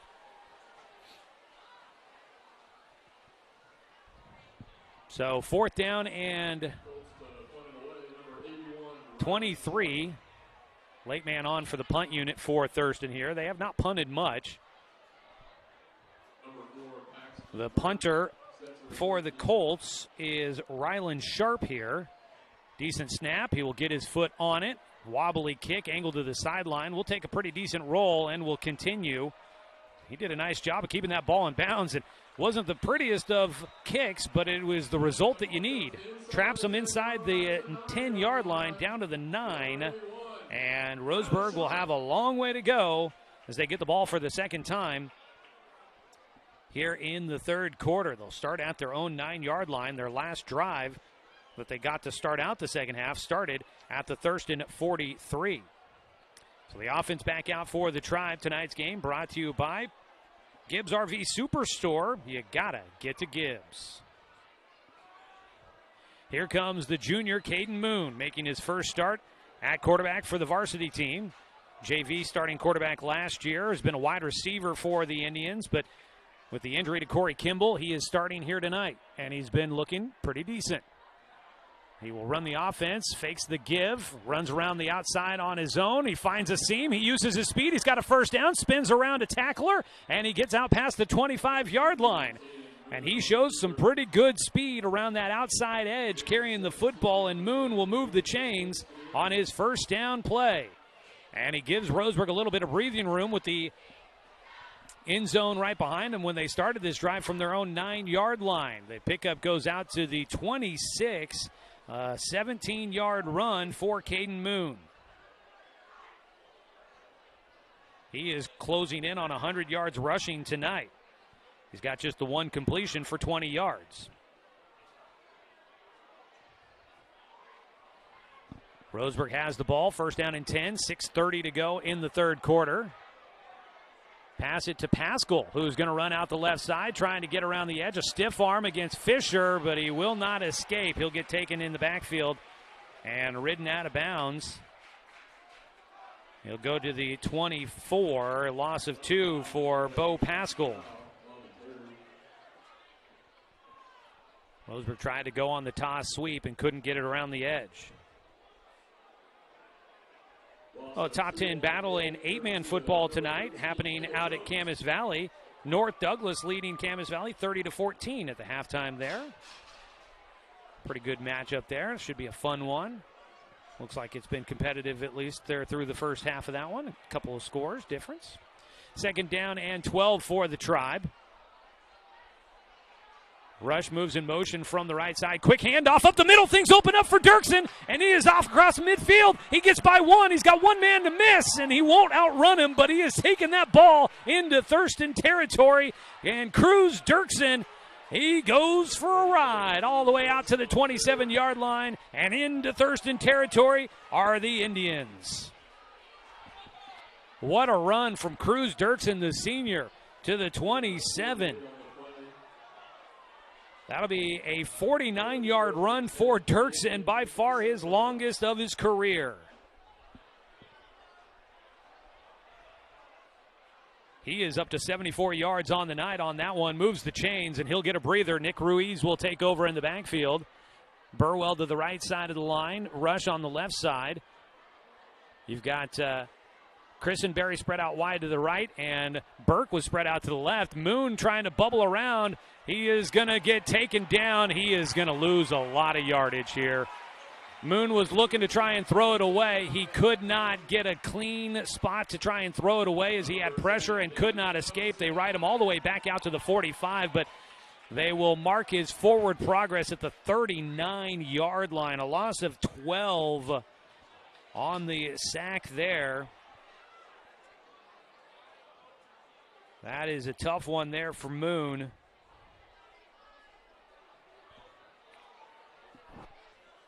He was looking to, well, I guess maybe not a sack. We'll put it down as a tackle for loss. He initially looked like he was going to try to run and then was maybe thinking to try and throw it away late to try and just save the loss of yardage, and it did not work out. They've got Burke spread out wide to the left. We have not seen him play offense much. Looking to pass is Moon. He will go down the far sideline. Catch made! And to the house! Touchdown! Roseburg! And there are whistles to stop the play. I don't know why the officials are waving this off. Flag down? Where? Maybe on the near sideline that I can't. Yeah, it might be right at the line of scrimmage on the near sideline. They're bringing this one back. McLean Stedman had the catch and run, and it looked like he was going to give Roseburg the lead, but this one coming back. It's an illegal formation against Roseburg. And that will wipe off what would have been a 39-yard touchdown pass. Instead, it's back to the 44-yard line. I would have to go back and watch the film to see where they were lined up wrong. They had Burke, again, who hasn't played a lot of offense. Maybe he was on the line when he wasn't supposed to be. He will set up on the left side once again as Roseburg now facing second down and a mile. They will give it, and it is Cruz running up the middle, and Dirksen, not much there for him this time. He'll maybe pick up a yard in third down for Roseburg. Spot the ball at the 43-yard line, so pickup of 1. Oh, man. Heartbreak. So close to a couple of big plays for the Tribe. 3:20. Their drive has been eating up some time. They're over 3.5 minutes on this one. They face third down and long. They've got to get the ball to the 17-yard line, and they are currently at the 43. 26 yards to go. Roseburg will set up with Dirksen in the backfield. Under center is Moon. They spread out 2 targets to either side. Moon looking to pass. Some pressure coming. Airs it out. Double coverage, and he sails it long. Intended for McLean Stedman down that direction, but that ball well out of his reach. So the incomplete pass. We'll stop the clock with 2:51 to go here in the third, and Roseburg's punt unit will have to come out here. A promising drive stalls out thanks to a couple of penalties. Big run by Cruz Dirksen to get him into that territory. Good to see the big man rumbling. Roseburg will have Moon do the punting once again as he sets up about 6 yards deep. Gets the kick away. It is Fisher back at the 15. He lets it bounce. He'll take it on the bounce at the 10. Gets hit and will not escape. McLean Stedman and Burke bring him down, and then they throw a flag at the end of it as Burke tries to get him out of bounds. That's unfortunate. 2:39 to go in the third quarter, and this is likely going to tack on some yardage to the end of the return for Thurston.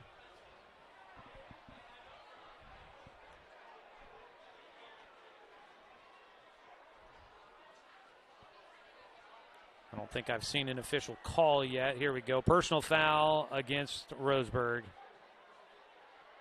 So it will tack on some yardage at the end of the return for the Colts.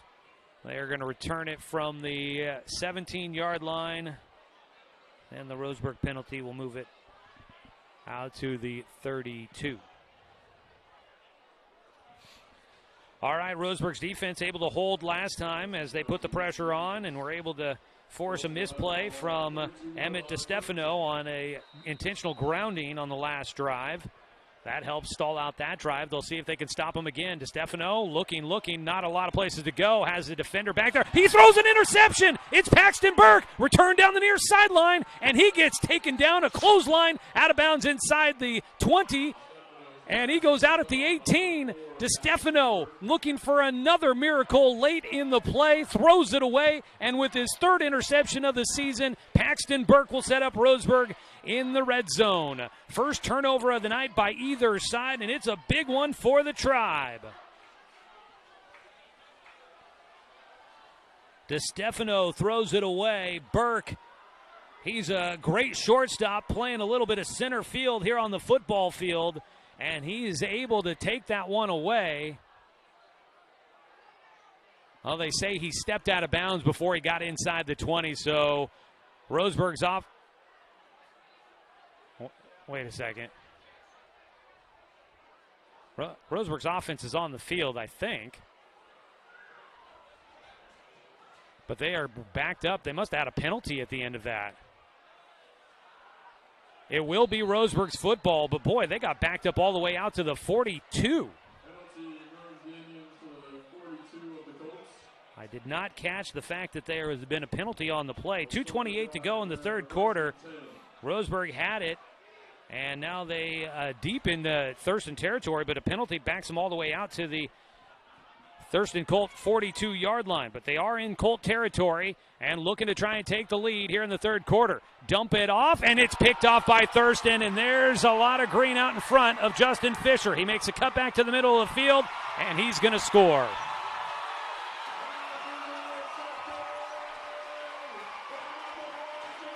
And just like that, the Thurston Colts answer. Caden Moon tried to dump it off, and Fisher steps right in front of it, takes it away. And he was gone to the house. Let's call it a 55-yard INT return for 6.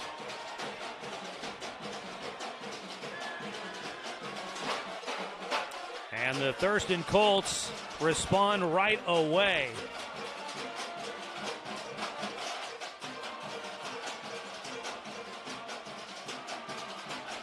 PAT coming. And it'll be Bagwell for the kick. He has struggled on these. Gets the kick away this time, and it's through the uprights. So with that, it is 26-14. Thurston back in front by a couple of scores.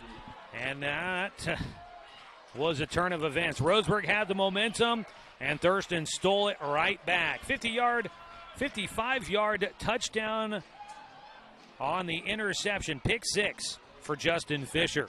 2:15 to go here in the third quarter. Roseburg should be getting the ball back on the ensuing kickoff.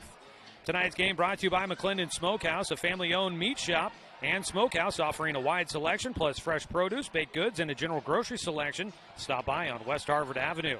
And by Cascade Community Credit Union, belong to Douglas County.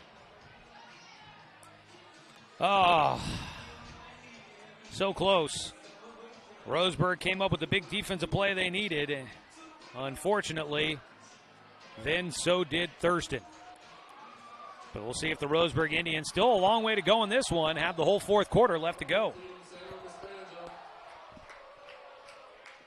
Sam Costanza will kick it deep to Stedman at the 5. Stutter step, breaks to the outside edge, to the sideline. Tries to cut it upfield at the 25, gets stood up and taken down about the 24-yard line. Roseburg will have it there with 2:05 to go here in the third quarter.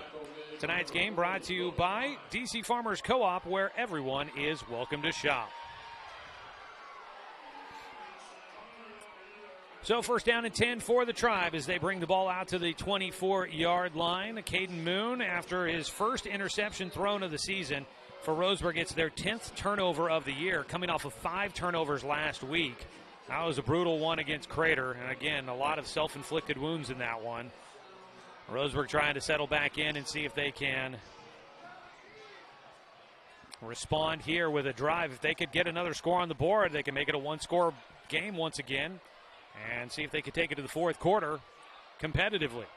Hand it off Nope, keeper, Moon. Things are open. He gets it, breaks outside the hash marks, and gets close to the 35-yard line. He's right about the line to gain here. Nice fake on the give by Moon. He takes it to the 34 and will move the chains. And that will give Caden Moon, the junior, his first 100-yard rushing game of the season. Moon came into this one with just 3 carries for 15 yards total on the season. He had 7 catches for 74 yards, but in his first night playing quarterback full-time, he's got 11 carries for 100 yards. He's had a couple of decent losses in there as well, so could have been more without some of those losses. He will keep it again, pitches it late. Deep is Pascal. He tries to cut it upfield, and he's lucky to get back to the line of scrimmage on first down. Pascal, no gain on the play. Ran into Bo's, I believe it was his dad that I ran into at a Roseburg volleyball game. He was one of the officials there. Gave me the clue that it's Pascal, not Pascal. So we were able to get that dialed in.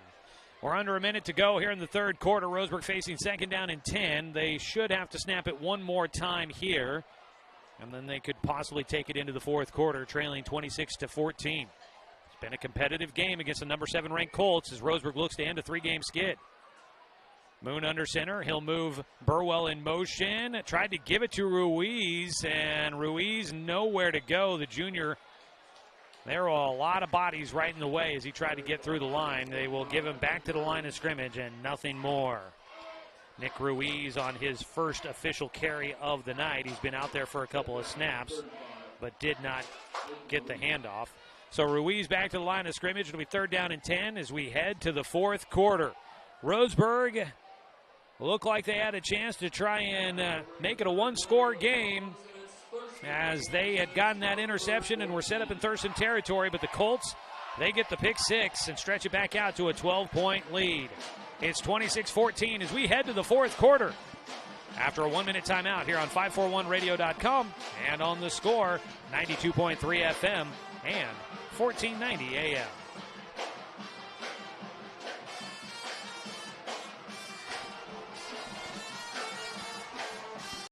Best words you can hear tonight? Order ready for Susan. And if you hear those words at Abby's, you know it's going to be a legendary meal. Your pizza is loaded with toppings to the edge, premium ingredients, and real cheese. Yeah, baby. Gather with friends, play some video games, and watch the big game on TV. That's made Abby's a legendary pizza tradition for generations. And when you're ready to hear those magic words, Tom, your order's ready. You know where to go. You're always welcome at Abby's.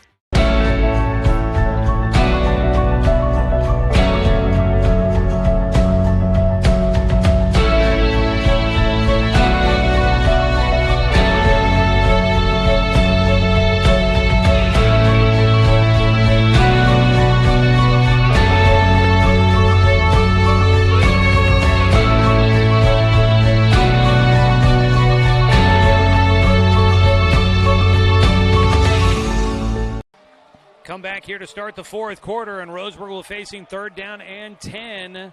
They are at their own 34-yard line, so they've got to get to the 44. This may not be four-down territory. Moon looking to pass, dumps it out in the flats. That is Rush on the catch, gets to the edge.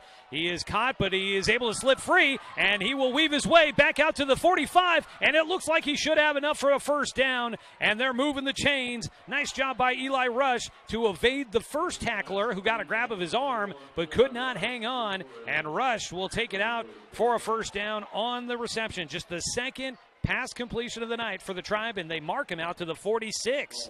Nice job on third down for the Tribe, picking up 12. Rush with his first catch of the night. And Roseburg first and 10 at their own 46. Rush will move in motion from the left side, give up the middle for Dirksen, and he just rumbles his way up that direction. Boy, the big boy, when they see what they like, that play is there. And Dirksen will move the chains on one carry. And he moves Roseburg into Thurston territory. Roseburg's run game might be starting to wear down these Colts defense just a bit. maybe up front there. The ball goes down to the 43-yard line. From Roseburg's 46 down to the Thurston 43. That's a pickup of 11 on the carry for Dirksen as he is nearing 100 yards tonight. That would be his first of the season. Came in with just 42 yards rushing on the year. Coach Justin Stark said in our pregame conversation that he saw how physical Roseburg was against Summit, so he knows that they can put up a challenge. 1st and 10, Burwell moves in motion on the right side, hand over the right tackle, and that was, I believe, once again, the big man Dirksen. Dirksen packs a bit of a load. They've got him listed at 5'9", 185. He looks like he fills out his pads pretty good. He gets it to the 39. He picks up 4 on 1st down. He's got 90 yards on the night. 4th quarter, down to about 10 minutes to go. Roseburg trailing by 12. Moon under center. They're going to go right up the middle with Ruiz, and the junior goes to the... Ooh. Man, that's a tough spot. He stretched out across the 35, but they're going to call him short at about the 36. Boy, I really would have given him at least another yard on that one. Ruiz will get 3. And it'll be 3rd down and 3 for Roseburg. And, you know, for 3rd down, this is where they would like to be. Obviously, you want to try to stay out of 3rd down if you can. But if it's 3rd down and 3, Roseburg feels right on target. Hertini spread out wide to the right side. Stedman out to the left side. Moon under center, gives it. No, keeps it. Goes around the edge. He's got a blocker in front of him. And he gets to the sideline to the 20 and out of bounds at the 19. He'll move the chains as the speedster at quarterback gets around the corner and moves the chains once again for the Tribe to the 19-yard line. A gain of 17 for Caden Moon. Roseburg trying to end a 3-game losing skid. They've got a lot of ground to make up still here in this one, but they currently are within reach. You've got Corey Kimball and Eli Smith, both starters at quarterback and running back. They're over on the sideline in street clothes, carrying around tablets, helping out the coaches as they direct things out there on the field here tonight. So a couple of senior leaders out there normally helping out on the sideline. Give to Ruiz over the left side, and things were opened up for him to get down to the close to the 15-yard line. On the near side, they mark him just shy of the 15, and they'll put the nose of the football right there. 4-yard gain for Ruiz. Multi-sport athlete. We saw him a little bit on the varsity squad for Roseburg baseball during the season last spring. Imagine he'll get featured a little bit more this year with the Indians after graduations from last year. Be one of the guys to be looking forward out there. Got a few baseball players on the team this season for the Tribe here on the football team. Ruiz will stay in the backfield behind Moon under center. And it is a give once again to Ruiz. He gets inside the 15, but they can't quite move the pile more than the 14-yard line. He will pick up 1.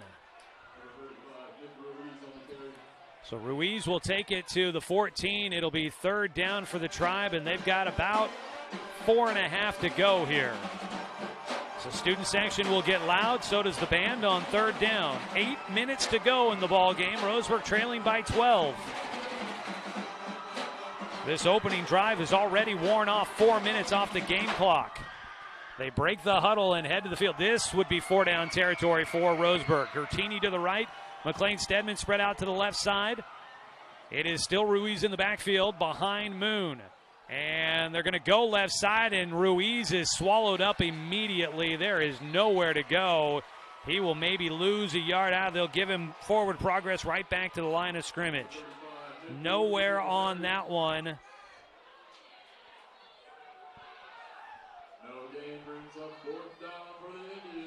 So that'll be now 4th down for Roseburg. The 3rd down play did not get them any bit of help to make this a more manageable 4th down attempt. For Roseburg this season, they are converting, coming into tonight, 44% conversion rate on 4th downs. They like to believe they can get 3 yards per play. They're going to need just a bit more on this fourth down to keep their hopes of a comeback against the Colts alive, and we've got a timeout taken by Thurston. The Colts see what Roseburg's offense looks like coming out of the huddle, and they'll try to draw up something to stop it. Fourth down and 4. When we come back, we'll take a 30-second timeout as Roseburg trails by 12 with 6:47 to go in the ballgame on 541radio.com and on the Score, 92.3 FM and 1490 AM. The Umpqua Dairy Family Reunion. Most people are very familiar with our special ice cream flavor of the months. But did you know that our ice cream is a direct descendant of our milk family, including our newest family members, the organic family of products? Throw in a few more family members, including cottage cheese, sour cream, and whipping cream, and you're going to need a larger shopping cart. And of course, Aunt Gladys loves each and every family member equally. We're Umpqua Dairy, Oregon's favorite dairy family for almost 90 years.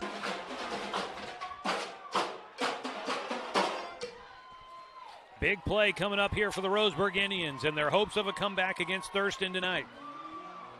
They've looked a lot better than they have the last couple of weeks, but they still find themselves on the wrong side of the scoreboard as they try to upset the number 7 Colts. They've given them a lot to handle tonight, but they need to convert on fourth down and 4 in the red zone. Moon under center. Thurston showing pressure at the line. He rolls to his right, throwing. He goes on the out route. It's caught by Rush, and he's taken down at the 4-yard line. That'll move the chain, set up Roseburg, first down and goal, and they will continue the drive with 6:40 to play here in the fourth quarter. Just the third pass completion of the night for Moon. It's a pickup of 10, and that one goes to Rush, his second catch of the night. Rush came in with just 2 receptions on the season, and he's got 2 already this evening, and they've both been big. First down and goal from the 4. They stack the box. Hand it left side. Ruiz stood up at the 1. They try to push him across the goal line, but it is Thurston that wins that battle. Ruiz, though, good yardage on first and goal down to the 1.5-yard line. So Ruiz will officially get credit for 2 yards on the play. Second and goal from the 2. Roseburg, clock continues to run down to 5:54. This drive has already eaten up over 6 minutes here in the fourth quarter. You like that they're not going to leave a lot of time on the clock, but you need to get the ball back to at least get another attempt to try and score. They will run it up the middle with Dirksen, but he is met in the backfield. For Thurston, that is Aiden Clark stuffing the gap and makes the stop right at the line of scrimmage. Back to the 2 for Dirksen. No gain on the play. So it'll be now third down and goal from about the 2.5.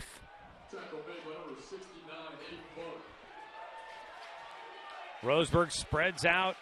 McLean Stedman to the left side. That is Hertini to the right side. It's Dirksen in the backfield. They give it to him over the right side, and he is tripped up again and is down at the 2 again. Roseburg just cannot get any push on that front line against this Thurston defensive front. And now it's fourth down and goal from the 2. Oh, boy. Roseburg with 3 timeouts left. Thurston with 2. Not sure if they might try to use one here. They're down to 4.5 minutes to go in this one. This drive is eating up a ton of time. No timeout called. Roseburg heading to the line. Still time on the play clock. Moon under center. Burwell moves into the backfield. They stack it up in an I formation. Give it to Burwell going over the left side. And he will not win it with the second attempt. He is stuffed at the line. Thurston will come up with the play. I believe making the stop, Camden Nosak, a freshman, makes the stop, and they will bring down Burwell at the 3-yard line. And that'll be a turnover on down for Roseburg, a drive that started. You think this drive was long because of how much time it worked off in the fourth quarter. They wore off 7 minutes and 55 seconds of the fourth quarter, but that drive started with 2:15 to go in the third quarter. Unfortunately, it ends up with no points for the Indians. 4:05 to go. Thurston looking to just salt this one away and maybe add an exclamation point with a long touchdown drive. So the Colts will have it at their own 3. In shotgun, a pistol formation, turn and hand it to Fisher, and he will run up the hash marks on the right side of the offensive line out to the 10-yard line, picks up 7. Fisher closing in on 100 yards tonight.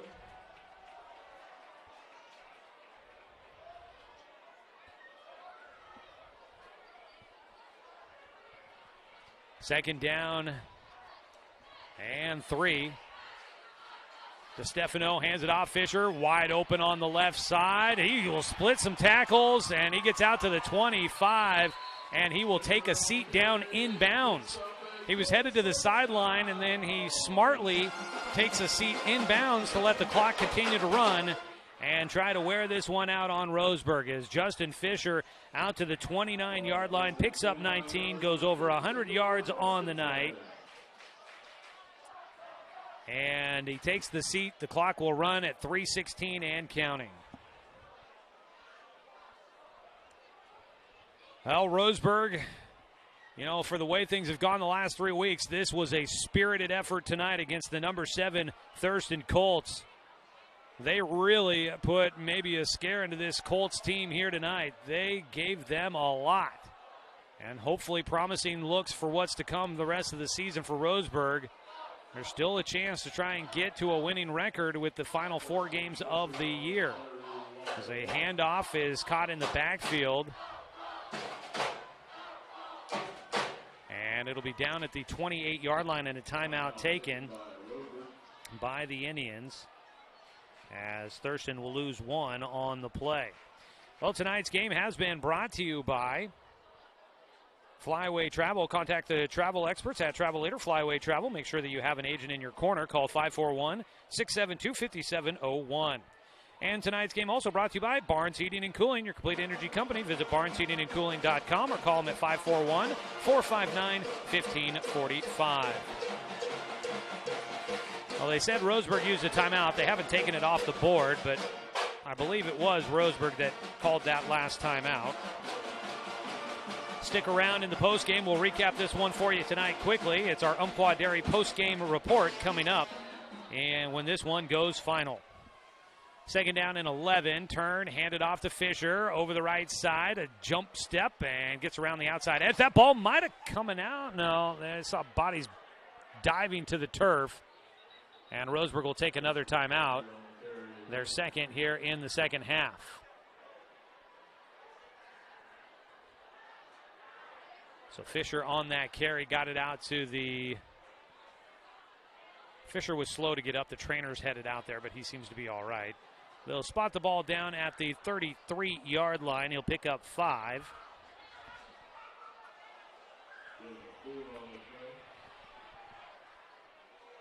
And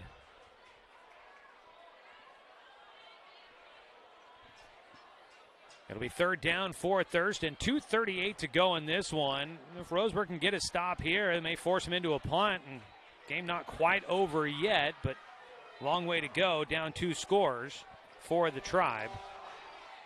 And just a little more than 2.5 minutes left to go in this one.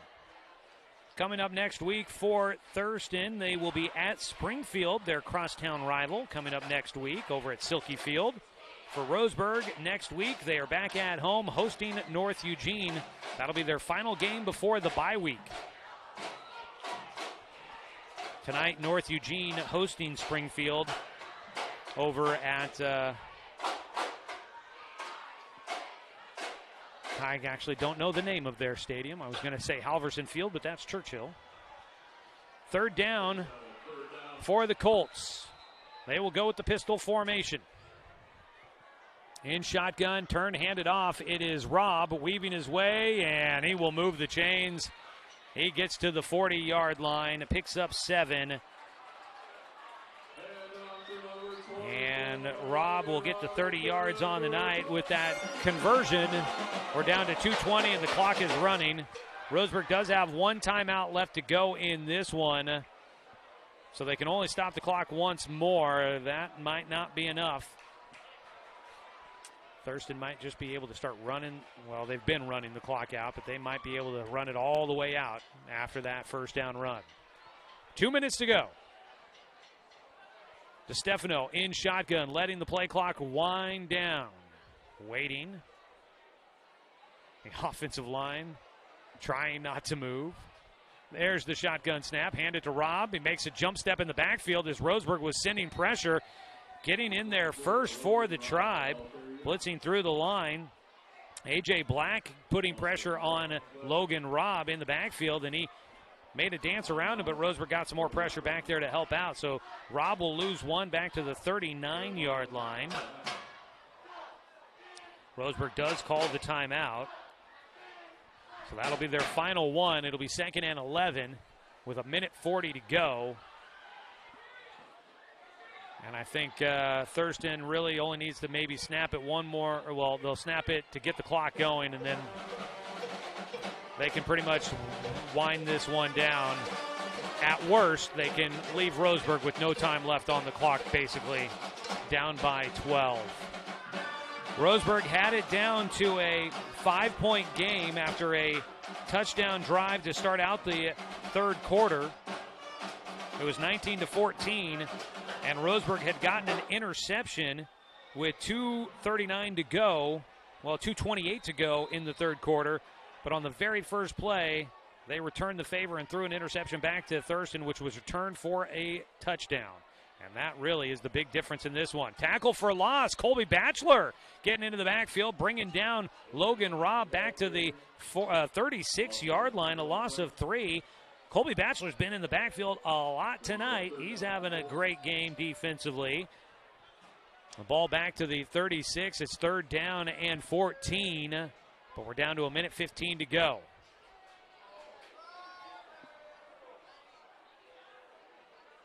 Now Roseburg at this point in time no longer can stop the clock with a timeout.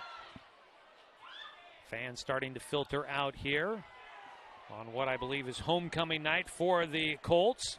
Under a minute to go. 3rd down and 14. Shotgun snap. They're going to dump it off on a screen. It is caught, but immediately hit, and now a penalty flag out. And this is probably in the area of roughing the passer. The catch was made by Robb on the screen. He got back to the line of scrimmage. And another flag comes out. That might be something said by the player. That is number 5, which I don't have on my roster.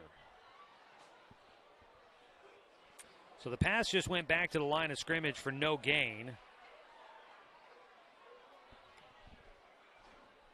Here, after starting out the game with 12 consecutive completions for DeStefano, here in the second half, he's got 3 completions on 6 attempts. And he's thrown an interception. But they built a lead in the first half, and they've been relying on the ground game here in the second half, so he hasn't been asked to try and pass as much. We've got 2 penalty flags out that we are waiting on the conclusion of.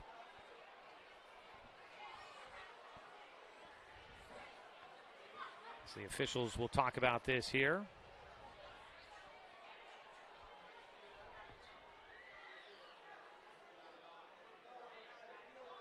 So it's a personal foul, roughing the passer against Roseburg. Personal foul. Oh, it's against Thurston on the other side. And then an unsportsmanlike penalty against Roseburg. So we had 3 penalties total. It's going to be a first down for Thurston, and that is going to seal this one here tonight.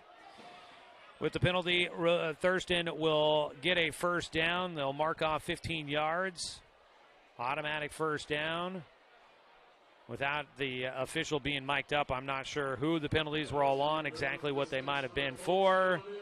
But the Thurston Colts will get the football at the Roseburg 49, and all they need to do will be to take a knee to wind this one out. 43.5 seconds to go. They will set up in the victory formation. The Thurston Colts will go to 3-0 on the league season.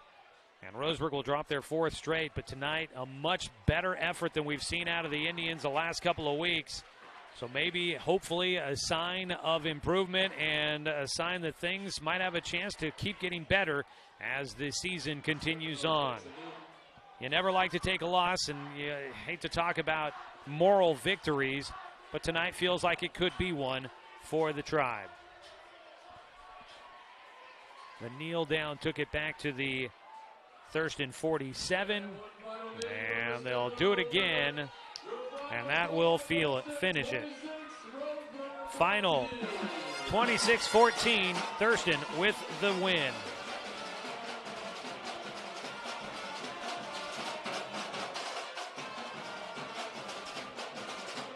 So the Thurston Colts will get a victory and shake hands with the Tribe. 26-14, your final score. We've got the Umpqua Dairy postgame report coming up. We'll name our Quality Fence player of the game, and we'll look at the stats for you here tonight. Don't go anywhere. We come back after a 2-minute timeout here on 541radio.com and on the Score, 92.3 FM and 1490 AM.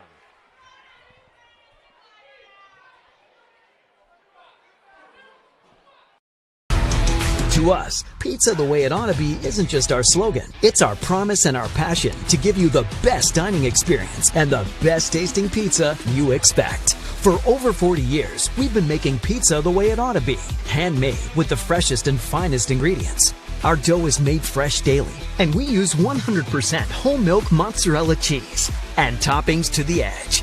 There's pizza, and then there's Mountain Mike's Pizza. Pizza the way it ought to be. Successful companies have a very important secret. Good advertising works and makes them money. That's why your business should contact Lotus Media Group. Let us help you cash in with multimedia advertising. Multiple touches from Douglas County's only Google certified partner and most effective advertising platform. Web, broadcast, print. Make it happen. LotusMediaGroupLLC.com.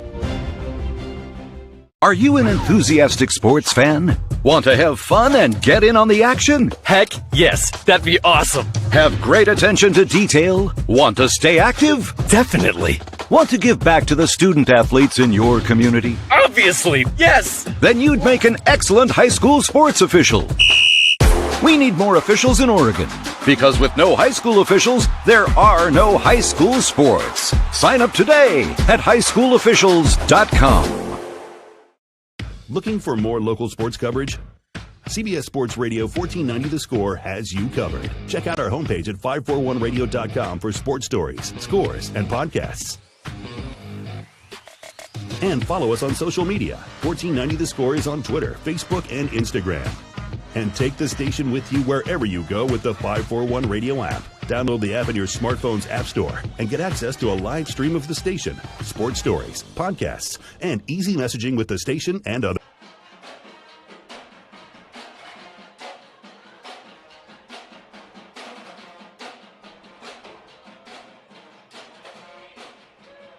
Welcome you back here to Thurston High School, where we wrap things up tonight. It's our Umpqua Dairy postgame report as we finish this one out with you here this evening. Heck of a turnaround for Roseburg tonight. They really put a threat into the Thurston Colts, who came in as the number 7 team in 5A football.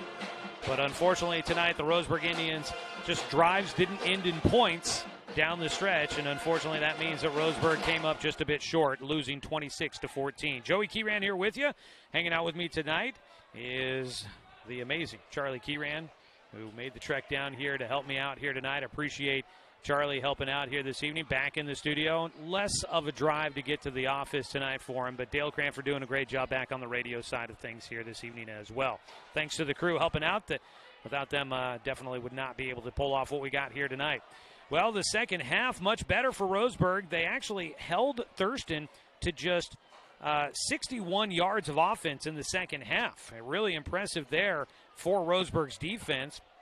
Also could help that their offense held the ball a ton in the second half, and Roseburg's offense actually really putting together quite a bit in the second half as well, as they have their best offensive night in quite some time. Roseburg started out the third quarter with a touchdown. It was a 20-yard completion from from Caden Moon to McLean Stedman from 20 yards out. They go with the two-point try by Cruz Dirksen.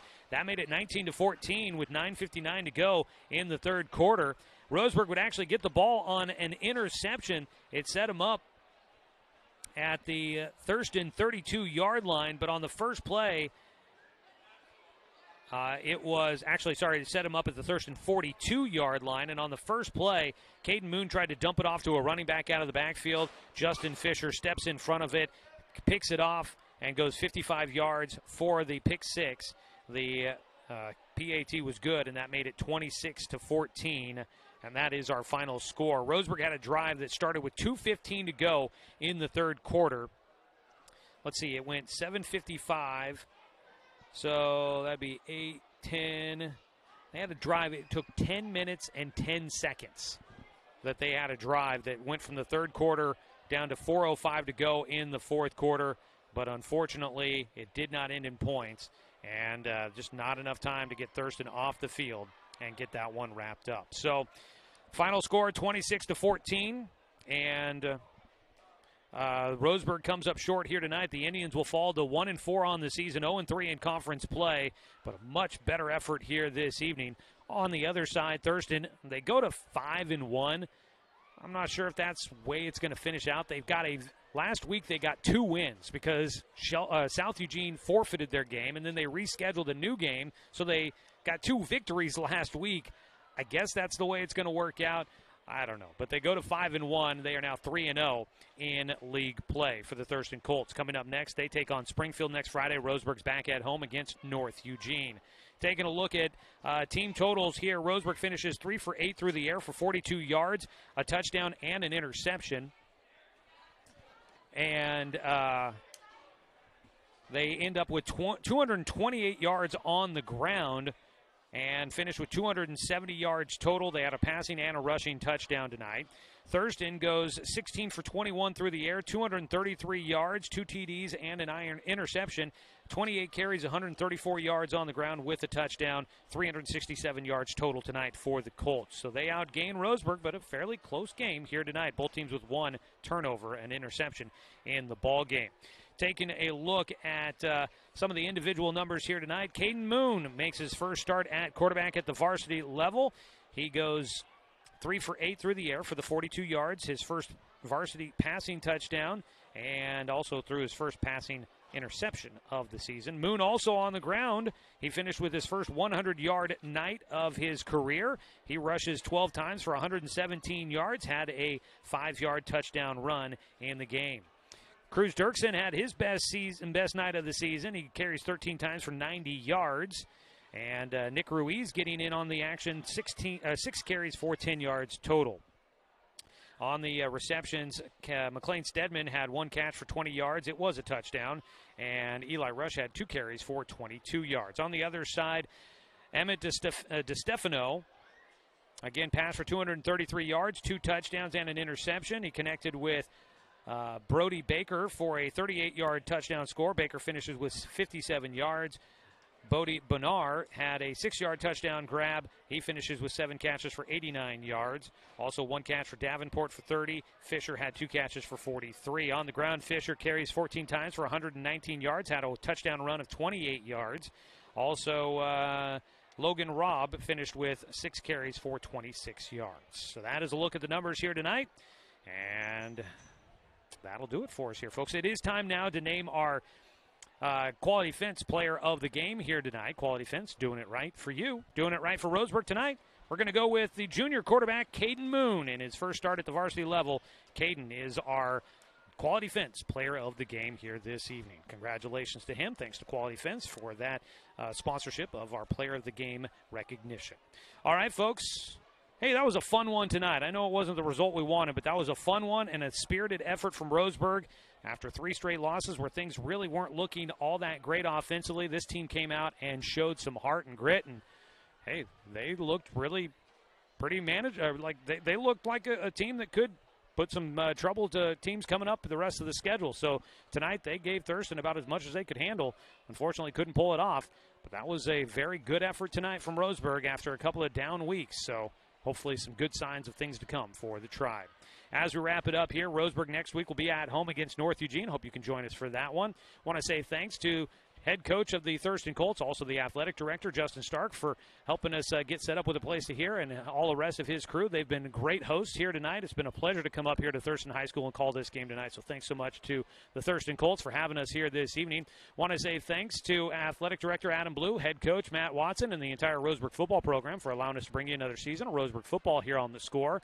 Thanks to Dale Cranford back in the studio for the radio production tonight. Thanks to Charlie Keeran for help with the video production here tonight. And as always, a thanks to you, the fan, for tuning in for tonight's broadcast, because, of course, without you, I'm just a guy sitting here talking to myself. I'm Joey Keeran.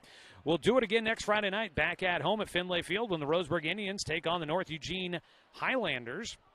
And that'll be a 7 o'clock kickoff there from Finlay Field. We'll have coverage starting with the Friday night pregame show presented by Mountain Mike, starting at 6 o'clock here on the radio. And then we go live with the video stream and the radio broadcast starting at 6:45 as we get into the Roseburg Disposal pregame show as the Indians welcome in the Highlanders for a Friday night kickoff at 7 o'clock. You can catch the game streaming with video at 541radio.com and on the 1490 The Score YouTube channel, or you can find it right here on Douglas County's home for sports, The Score, 92.3 FM and 1490 AM.